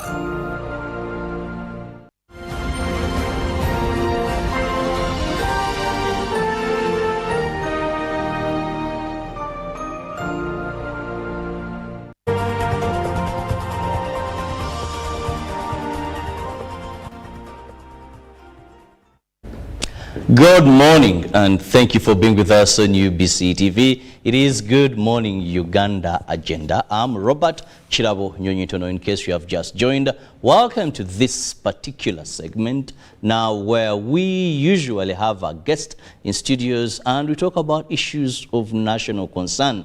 This morning we are going to be looking and discussing issues of bilateral relations with an economic touch on it. And of course, with the private sector at the forefront. Now, when I talk about issues regarding the private sector, you automatically know I'm going to be having the most suitable guest to handle issues of the private sector. That is, we talk about the Private Sector Foundation of Uganda. And none other than, that is the Chief Executive Officer, Stephen Asimwe. A man who is becoming, of course, very common with us. And I enjoy the fact that whenever we need him, he's available to ensure that he gives more information regarding this. But also, I want to be for the private sector. Of recently, I saw PSFU doing a great job. Those who can remember when we had the standoff between Sudan, South Sudan and Uganda regarding grain, maize, where trucks were stuck with billions of money. And the Private Sector Foundation Uganda played the leading role in ensuring that these trucks were released. So I want to thank him and the big team that he works with, and also welcome you to the show. Thank you, Robert, and good morning, viewers. I hope you had a great weekend. Definitely. And we are preparing for a better and bigger business week. Okay. Yes. That is very interesting. Now, when we talk about first, the Private Sector Foundation of Uganda, for the benefit of my viewer and knowing the authenticity of my guest on issues to be discussed this morning, what is your role? What do you do? Thank you very much, Robert. The Private Sector Foundation of Uganda is the umbrella body that brings together over 300 business associations and corporate companies. To put it more graphically, we are leading a consortium of over 3 million businesses. So PSFU's work is essentially to be the champion of business growth, of inclusiveness, to ensure that businesses thrive and not just survive. And our work is to create an enabling environment and to ensure that this country can get out of poverty by ensuring that its business community can actually grow to a level where there is sustainability. Now, just to put more context to it, how do we do this? We do it in 4 ways. The first and most important is we create a platform for advocacy. We push everything possible within our capacity to ensure that Omuntu wa bulijjo, the common business person, has that environment that they can operate in a manner that they will grow. We look at first what is the policy around where they are operating. Is it high taxes? Is it infrastructure? Is it access to money? If you have access to money, what is the cost of money? We look at markets, we look at trade, we look at incentives, we look at skills. What sort of business skills do we need, our negotiating capacity? We try to ensure that as the taxpayers who facilitate and finance the national budget, what is prevailing around that business opportunity. So we are very strong on advocacy and policy. We push and we work with government to ensure that those enablers are better, faster, and more efficient. Because if we do not do that, we suffer from our neighbors or any other person beating us. That's called competitiveness. We also look at the cellular level, this business person, how are they operating? What can we do to support them to grow? Because as they grow, they also employ people. As they employ people, they pay taxes. And we have a challenge of business growing where some making 5 years is very hard. Our statistics are not very good in terms of business growth. Absolutely. You notice that globally we are ranked #1 in Africa as the one country that creates businesses very quickly. But at the same time, we are also ranked highest on infant mortality, businesses that die in less than 3 years. So there's a problem there. You are the fastest in establishing, but also the fastest in dying. So we try and address those factors that cause dying for young businesses. That's called business development, so that you avoid stunted growth or infant mortality. So we do that with a lot of, we study, we are informed by a lot of research. We use what is known as evidence-based support. And then we look for those things that create partnerships that will encourage us to grow. So we work with government and it's all its departments, we work with development partners, the World Bank, EU, all these big players. But we also look at the regional factors. We are members of the East African Business Council. We are part of the COMESA Business Council, which is a common market for Eastern and Southern Africa. Now we are looking at the ACFTA. But we also go further afield and say, okay, yes, if we have grown for the big people, how do we get into the international markets? Things like quality, we look at standards, branding, open markets. We try and take advantage of international offers like everything but arms, things like AGOA.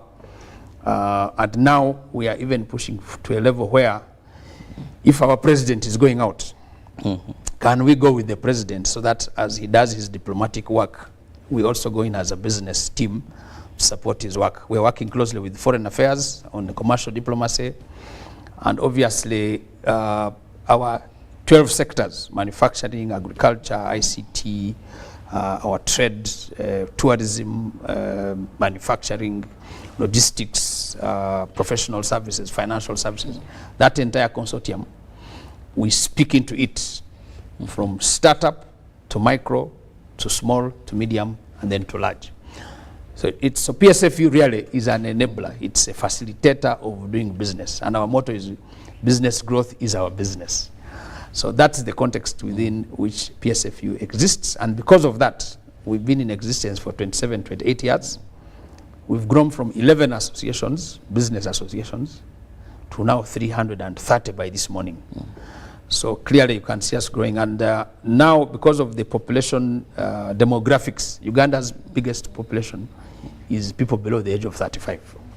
That's about 75% of our population. So now we are actually going to the youth and women of this country to see how do we support them in business, in skills, in capacity building, in markets, in export preparedness, on standards, but also to ensure that people are linked on technology, ICT, access to data, faster data, but using those tools to be used for promoting their businesses. And I love the fact that business growth is your business. Yes. And when we talk about that young population, indeed, most of them are in SMEs and really need so much to ensure that their businesses grow. Now, with that rich background about your mandate and what you do, let's also look at an event, a summit, a conference that is coming in our country, and that will be running from the 5th to the 6th at Speak Resort Munyonyo. Now, this is the Uganda-South Africa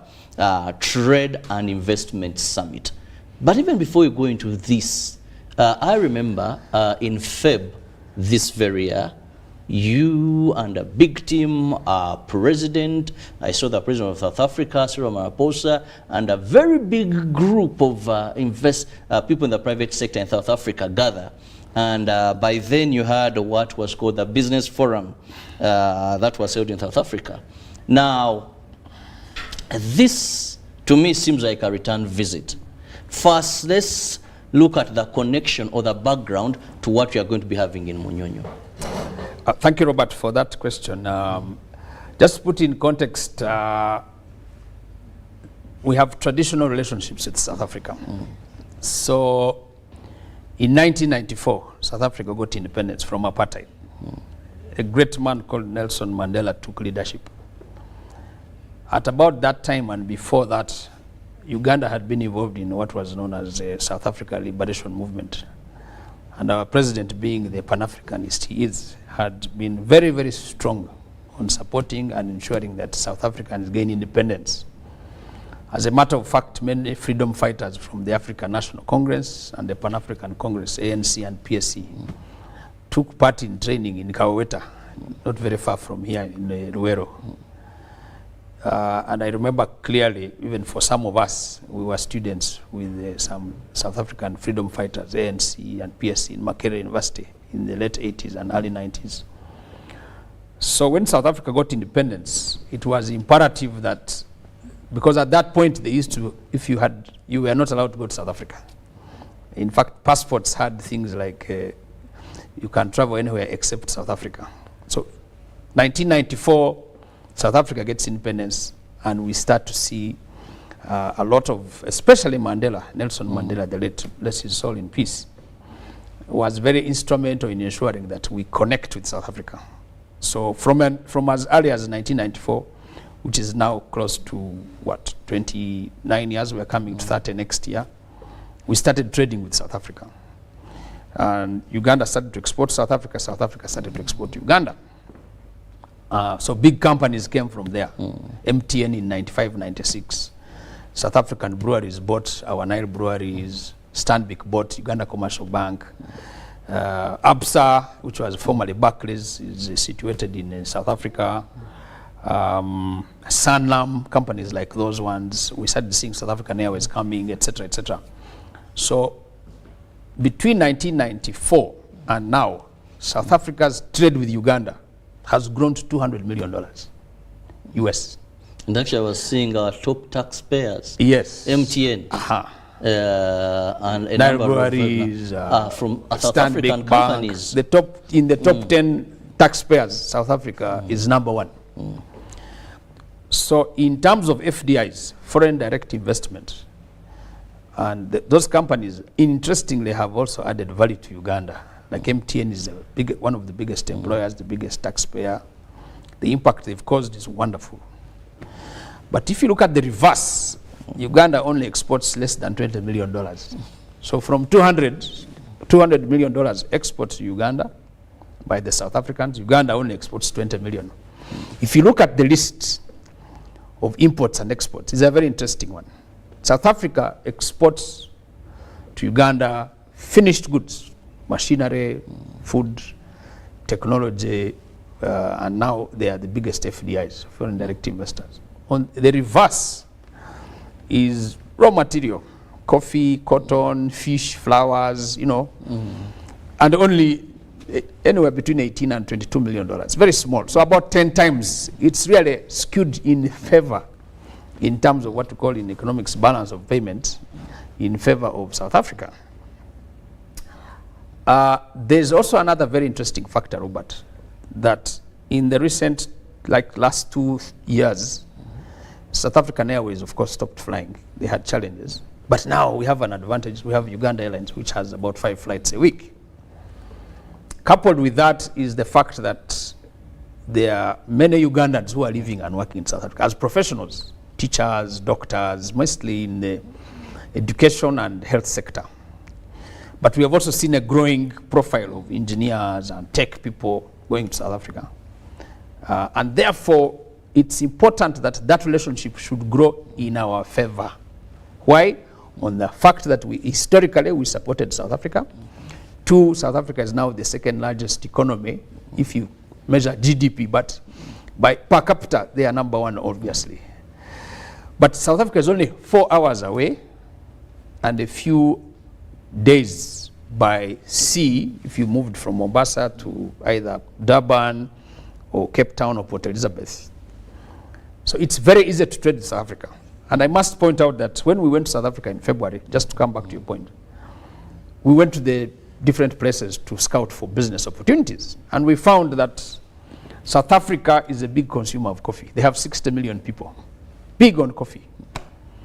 Now, when we interrogated the coffee roasters and producers, cafes, etc., they said much of their coffee comes from Europe. Now, Europe does not produce coffee in the context that Uganda is number 1 exporter of coffee, and both Arabica and Robusta. We export our coffee to Europe, to Germany, to Italy, and Switzerland. Then it finds its way to South Africa. To South Africa. So the South Africans are drinking Value our coffee and indirectly. So we are producing for Europe. Europe makes the money because it's always about value addition and the markup.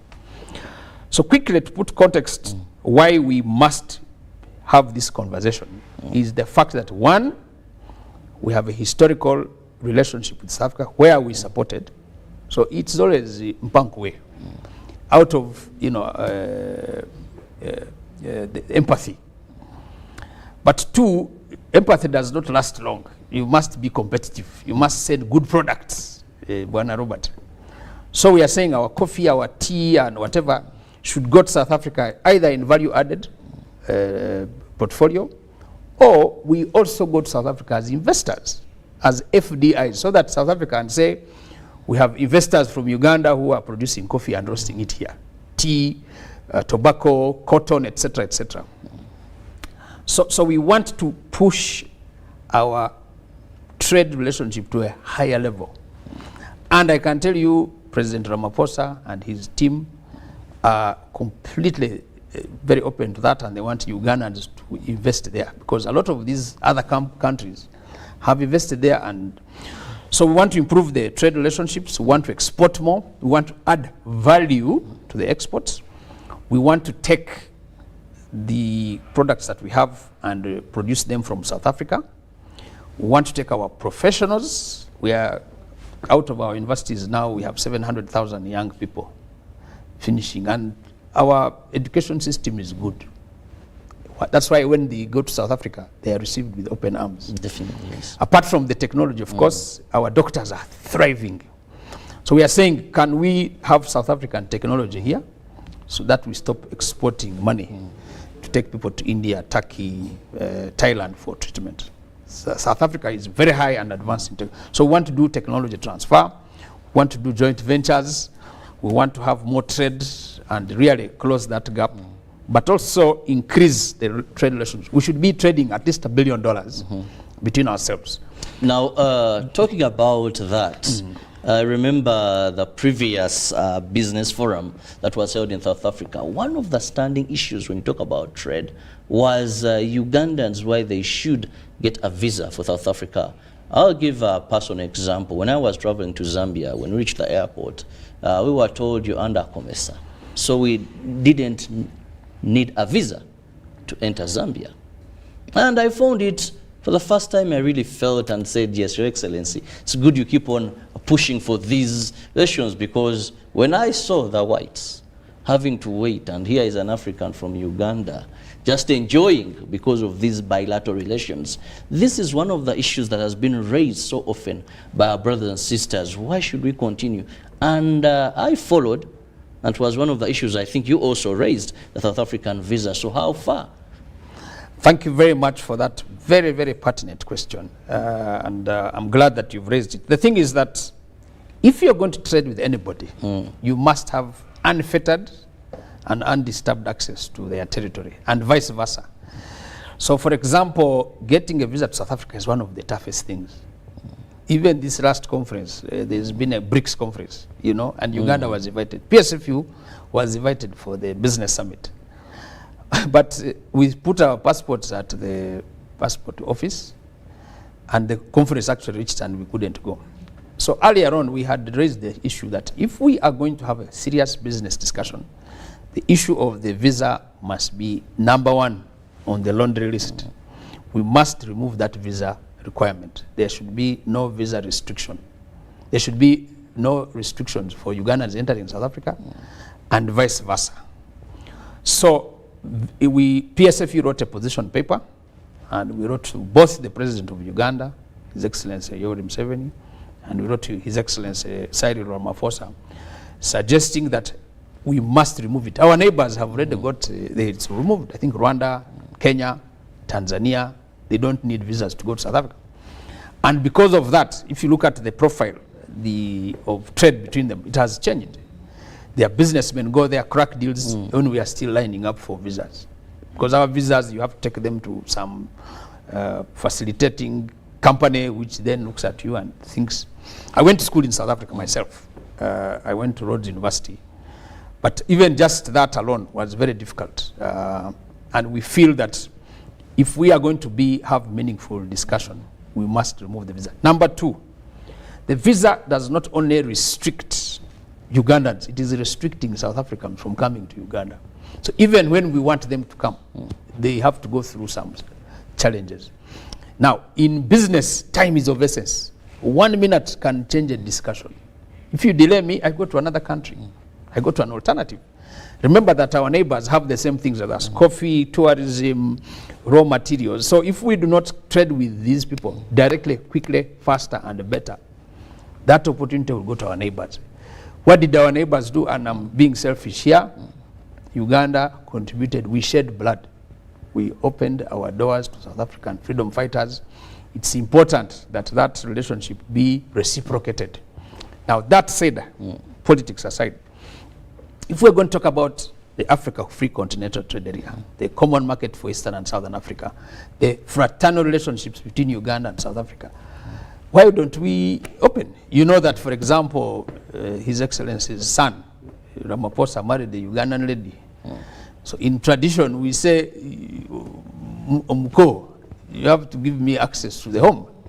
So we have our Bakos there, they have married us, we have married them. So this is how economies grow. EU is moving very, very fast because they have no borders. You can actually drive from one corner of Western Europe to another by just showing an ID. That's what we have been trying to develop here. So the issue of visa is very, very, in fact, in my view, my personal view, it answers 50% of the problem. It is true you can trade online, but you have to meet physically. And you need to do it faster, more efficiently, and that means that even the costs of doing business go down. Now, the other thing which is important, Mr. Chirabo, is the issue of tourism. In tourism, you don't need a factory. You don't need anything to be done quickly. You make a decision to travel and have a good experience. Uganda is the most beautiful country on earth. South Africans are missing out on Uganda. They go to one country, see gorillas, and then go back. They go to another country, see elephants and lions, they go back. They go to another country, see falls, go back. In Uganda, you come once, you see everything. You actually extend your stay, and we earn more as a country. So, visa, access to the country, we have 5 flights a week by Uganda Airlines. All you need to do is to make a decision to come. Uganda has the best nightlife, so South Africans in 4 hours can actually jump on a flight from Johannesburg. They'll be in Entebbe Friday evening, have all the fun, and leave at 3 a.m. on Monday morning, and they're in the office in Johannesburg. So, for me, I think this is the best country to do business with. I love that, the fact that you can't find nightlife anywhere that we have in Uganda, no matter which city. You'll see that really we are doing very great. Now, let's dive more into the Uganda-South Africa Trade and Investment Summit that is just happening very soon. That is the 6th, very near here. Now, this summit is a rebuilder to the previous that we've just been discussing. What is expected this time around? So the summit that's starting tomorrow in Munyonyo is a reciprocal summit. One of the key things that we agreed on in South Africa in February and March was that since they had hosted us for the summit, that we should reciprocate. Now, reciprocation means that when I meet you in your country, it's your turn to come and visit me and meet me and actually explore opportunities.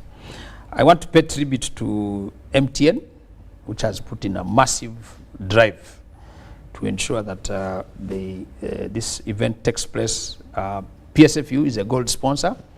We put in some resources, but we have other sponsors like Stanbic Bank, like ABSA, Sanlam, MultiChoice. All those are, as you can see, are South African companies. But also the Uganda government, Ministry of Trade, Ministry of Foreign Affairs, Ministry of Agriculture, the private sector. PSFU has been the big push for that. We are going to host these people tomorrow.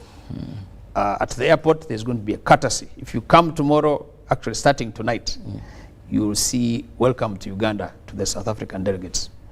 The president is going to be a host. This is a summit. We are expecting, I was told that the president of South Africa may or may not come. I need to confirm that. However, we are going to have 2 days of discussions. So we are going to have business-to-business meetings. We are going to have Ugandan companies exhibiting. We are going to have South African companies exhibiting. South Africa is sending over 100 top business people in all the areas of the business sphere. We as much are going to be present. We are going to have business-to-business engagements. We're going to have speed dating. We're going to have dinners. We're going to have showcase Uganda's culture, heritage, music, and whatever. But most importantly, we want business people to meet business people, and we want B2Gs, what we call B2Gs, business and government. What are those things that government is doing? How can they help? So Uganda government official will meet South African government. Ugandan businessmen will meet South African businessmen. But in the same vein, we will have an encapsulated meeting between government and business. So that we come out with some serious outcomes. And we had a series of outcomes that we had agreed on, which are then going to speak into the future. We want this to be an annual event where we go together. But like you had asked and presented earlier, the issue of the visas, the unfettered access to both countries, the issue of infrastructure, investment. The South Africans also have their challenges. One of the things they have complained about, and rightly so, is that some of their businesses came here and closed. You remember Game and the other ShopRite. They came here, they got challenges, so they're saying, man, also you guys help us. So we are going to have a meeting and say, so how best can we help? We also have our issues, they have their issues, but most importantly, businesses are going to sign on each other's dotted lines, and therefore we are excited about it. It's going to be a really serious business discussion, and I implore and ask Ugandans to receive the South Africans. They are coming here in good faith. Please present good stuff, present quality material, brand your things. We're going to have a lot of literature coming out, and obviously we are very, very, very, very optimistic that it's going to be, and we pray that the media, and I know I can count on UBC to give us good coverage, but also to showcase the country as a business, investment, trade, tourism, infrastructure, technologically prepared country. We want joint ventures, we want technology transfers, but also we want to come back and invest in South Africa. It's not just receiving FDIs, we are also going to South Africa as investors to add value, to give our brand. We want to be on the shelf of every South African supermarket. We want to put a value proposition that is truly from the Pearl of Africa in the hearts and minds of 60 million rich South Africans. Well, very interesting, ensuring that we are not only at the receiving end, but we can invest in South Africa. Now, when you talk about all these interesting, the program, the activities, there is nothing very important to a businessman as coming together and meeting fellow business people. Because this is when you crack bigger deals, bigger brands, bigger labels. But this brings me to how is a tendency like? Yes, you have some people in SMEs, some people would love to be part of this. That's a good question. So there's about 3 or 4 categories of people. So at the national stage, you have the protocols that have come from government. So there will be a government representation. Foreign affairs, trade, agriculture, mining, the entire investment portfolio from government. On the private sector side, we have 2 categories. We have the sponsors, who is MTN, ourselves, Stanbic Bank, ABSA, Sanlam, MultiChoice, and others who will be also talking about themselves. But remember that these companies also do business with the local business, suppliers, procurement people, professionals, etc. They will be showcasing what they do, but also looking for new opportunities to discuss. Then PSFU, on behalf of the private sector, has brought in a consortium of players, from manufacturing, from agriculture, from PSFU is represented on the board by sector representatives. So PSFU is coming with a consortium of all these private sector players, the sector players, as I have mentioned them.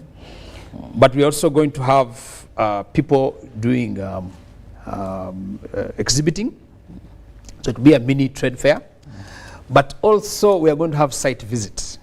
So the South Africans, business people, will be coming to actually see for themselves. They'll be visiting our tourism facilities, they'll be visiting our factories, they'll be looking at our places of business to actually see for themselves how they can. So those JVs, those joint ventures that will be discussed, people will actually have a time. But also the visitors will have a time to enjoy Kampala, to enjoy Entebbe, to enjoy our cities.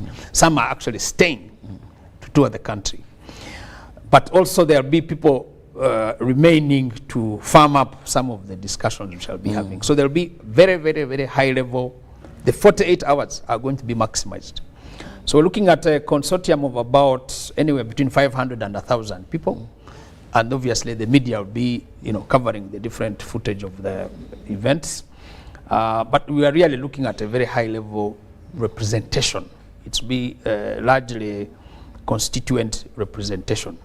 Big companies, associations, business organizations will be there in the room. Already we have sent advance information of whom we want to meet, so that people don't get lost. So there will be different meeting rooms, there will be different discussion points, but also we will leave the evenings free so that people can interact and actually farm up the businesses they will have discussed. And obviously the entertainment is unbeatable.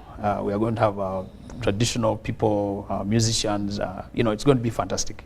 Well, talk about the fun bit of it from Just Investment. Now you talked about sector representation here. Now, does this mean that you have already selected from these various sectors, or can any member of these sectors apply? Is there maybe go online and apply to participate, those that want to exhibit? How is this going to be done?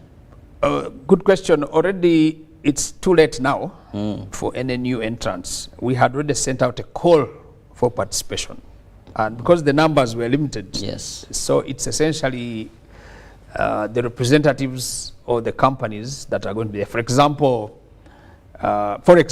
Uganda Manufacturers Association will be in the room with a group of potentially strategic manufacturers who will want to do business with their counterparts.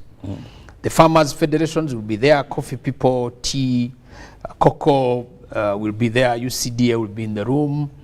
Livestock people are very big. You know that South Africa now has been auctioning our Ankole cow and making more money from us. So we'll be looking at vet people, embryo transfer, that technology side of things. High-tech people, ICT people, people who are looking for technologies. South Africa is big on agri-technology. So they are very, very advanced in livestock, in dairy, in beef, in things like maize. It's a big, big, big thing. So they've actually gone very far, both at the smallholder level, applied technology to the big combined harvesters, things like new technologies of herbicide, pesticide control, maximizing output, breeds, etc. So there will be a big consortium of manufacturers and players in the agriculture space. Business trades, professionals will be in the room, health, education. Again, many Ugandans would like to go to South Africa for education, like in my case I did. But then there are also many South Africans who would want to come here for education. So it's going to be an ecosystem of different players. So in terms of participation, the numbers are already capped, but the quality of the numbers in that room are representative of the Ugandan private sector. And then, of course, after that, they'll be free to come into, the city. Again, like I said, the conference is 2 days, but people will be staying longer. So there'll be more participation after. Okay. Well, time seems to be flying. I must have room or find space for Ruben to come in with sports updates. But let me just have your final remarks regarding tomorrow's event. So tomorrow's event is, we are all set and done. One, to access that place, you must have a COVID test because it's a summit. Our president and the government requirements suggest that you must observe SOPs. COVID is not yet out, so we are supposed to. Two, I would suggest that people come early because clearing with security can be a bit of a tussle. Thirdly, I would like to suggest that when you come to this conference, come as a businessman. Come ready to crack a deal, come ready to present a good business opportunity, come with good branding materials, come with an open professional. We don't want buffet there, and I know they are not there, but in the context that these guys are serious, they mean what they say and they say what they mean. Things like quality, sustainability, reliability are very good words to use, that we are reliable, that we can sustain the business, and that we have quality products. And that also it's going to open opportunities for jobs, for government, which is the biggest tax collector. This is a goodwill event. So let's, as much as possible, give incentives, but also let's not think short. Let's start thinking, how can I improve my business so that I go to South Africa as an investor? And those who have very, very high-level professional capacities, and I know many Ugandans are, let's look for opportunities to go in and take our expertise, because there's no limits to learning. And let's give the best Ugandan courtesy. We have been named the most courteous and friendly and hospitable country. Let us prove it tomorrow, and let us show that we are the #1 business country to do any investment with. Thank you. Well, thank you so much, Stephen Asimwe, who is the Chief Executive Officer, Private Sector Foundation Uganda, for your time, and of course those that will be attending. We wish you all the best, and we hope to see more investors, Ugandan investors, in South Africa. We hope this will be a very good springboard to enable you get there. I'll leave space for Ruben. See you in the next hour, God willing. For God and my country, have a blessed morning for now.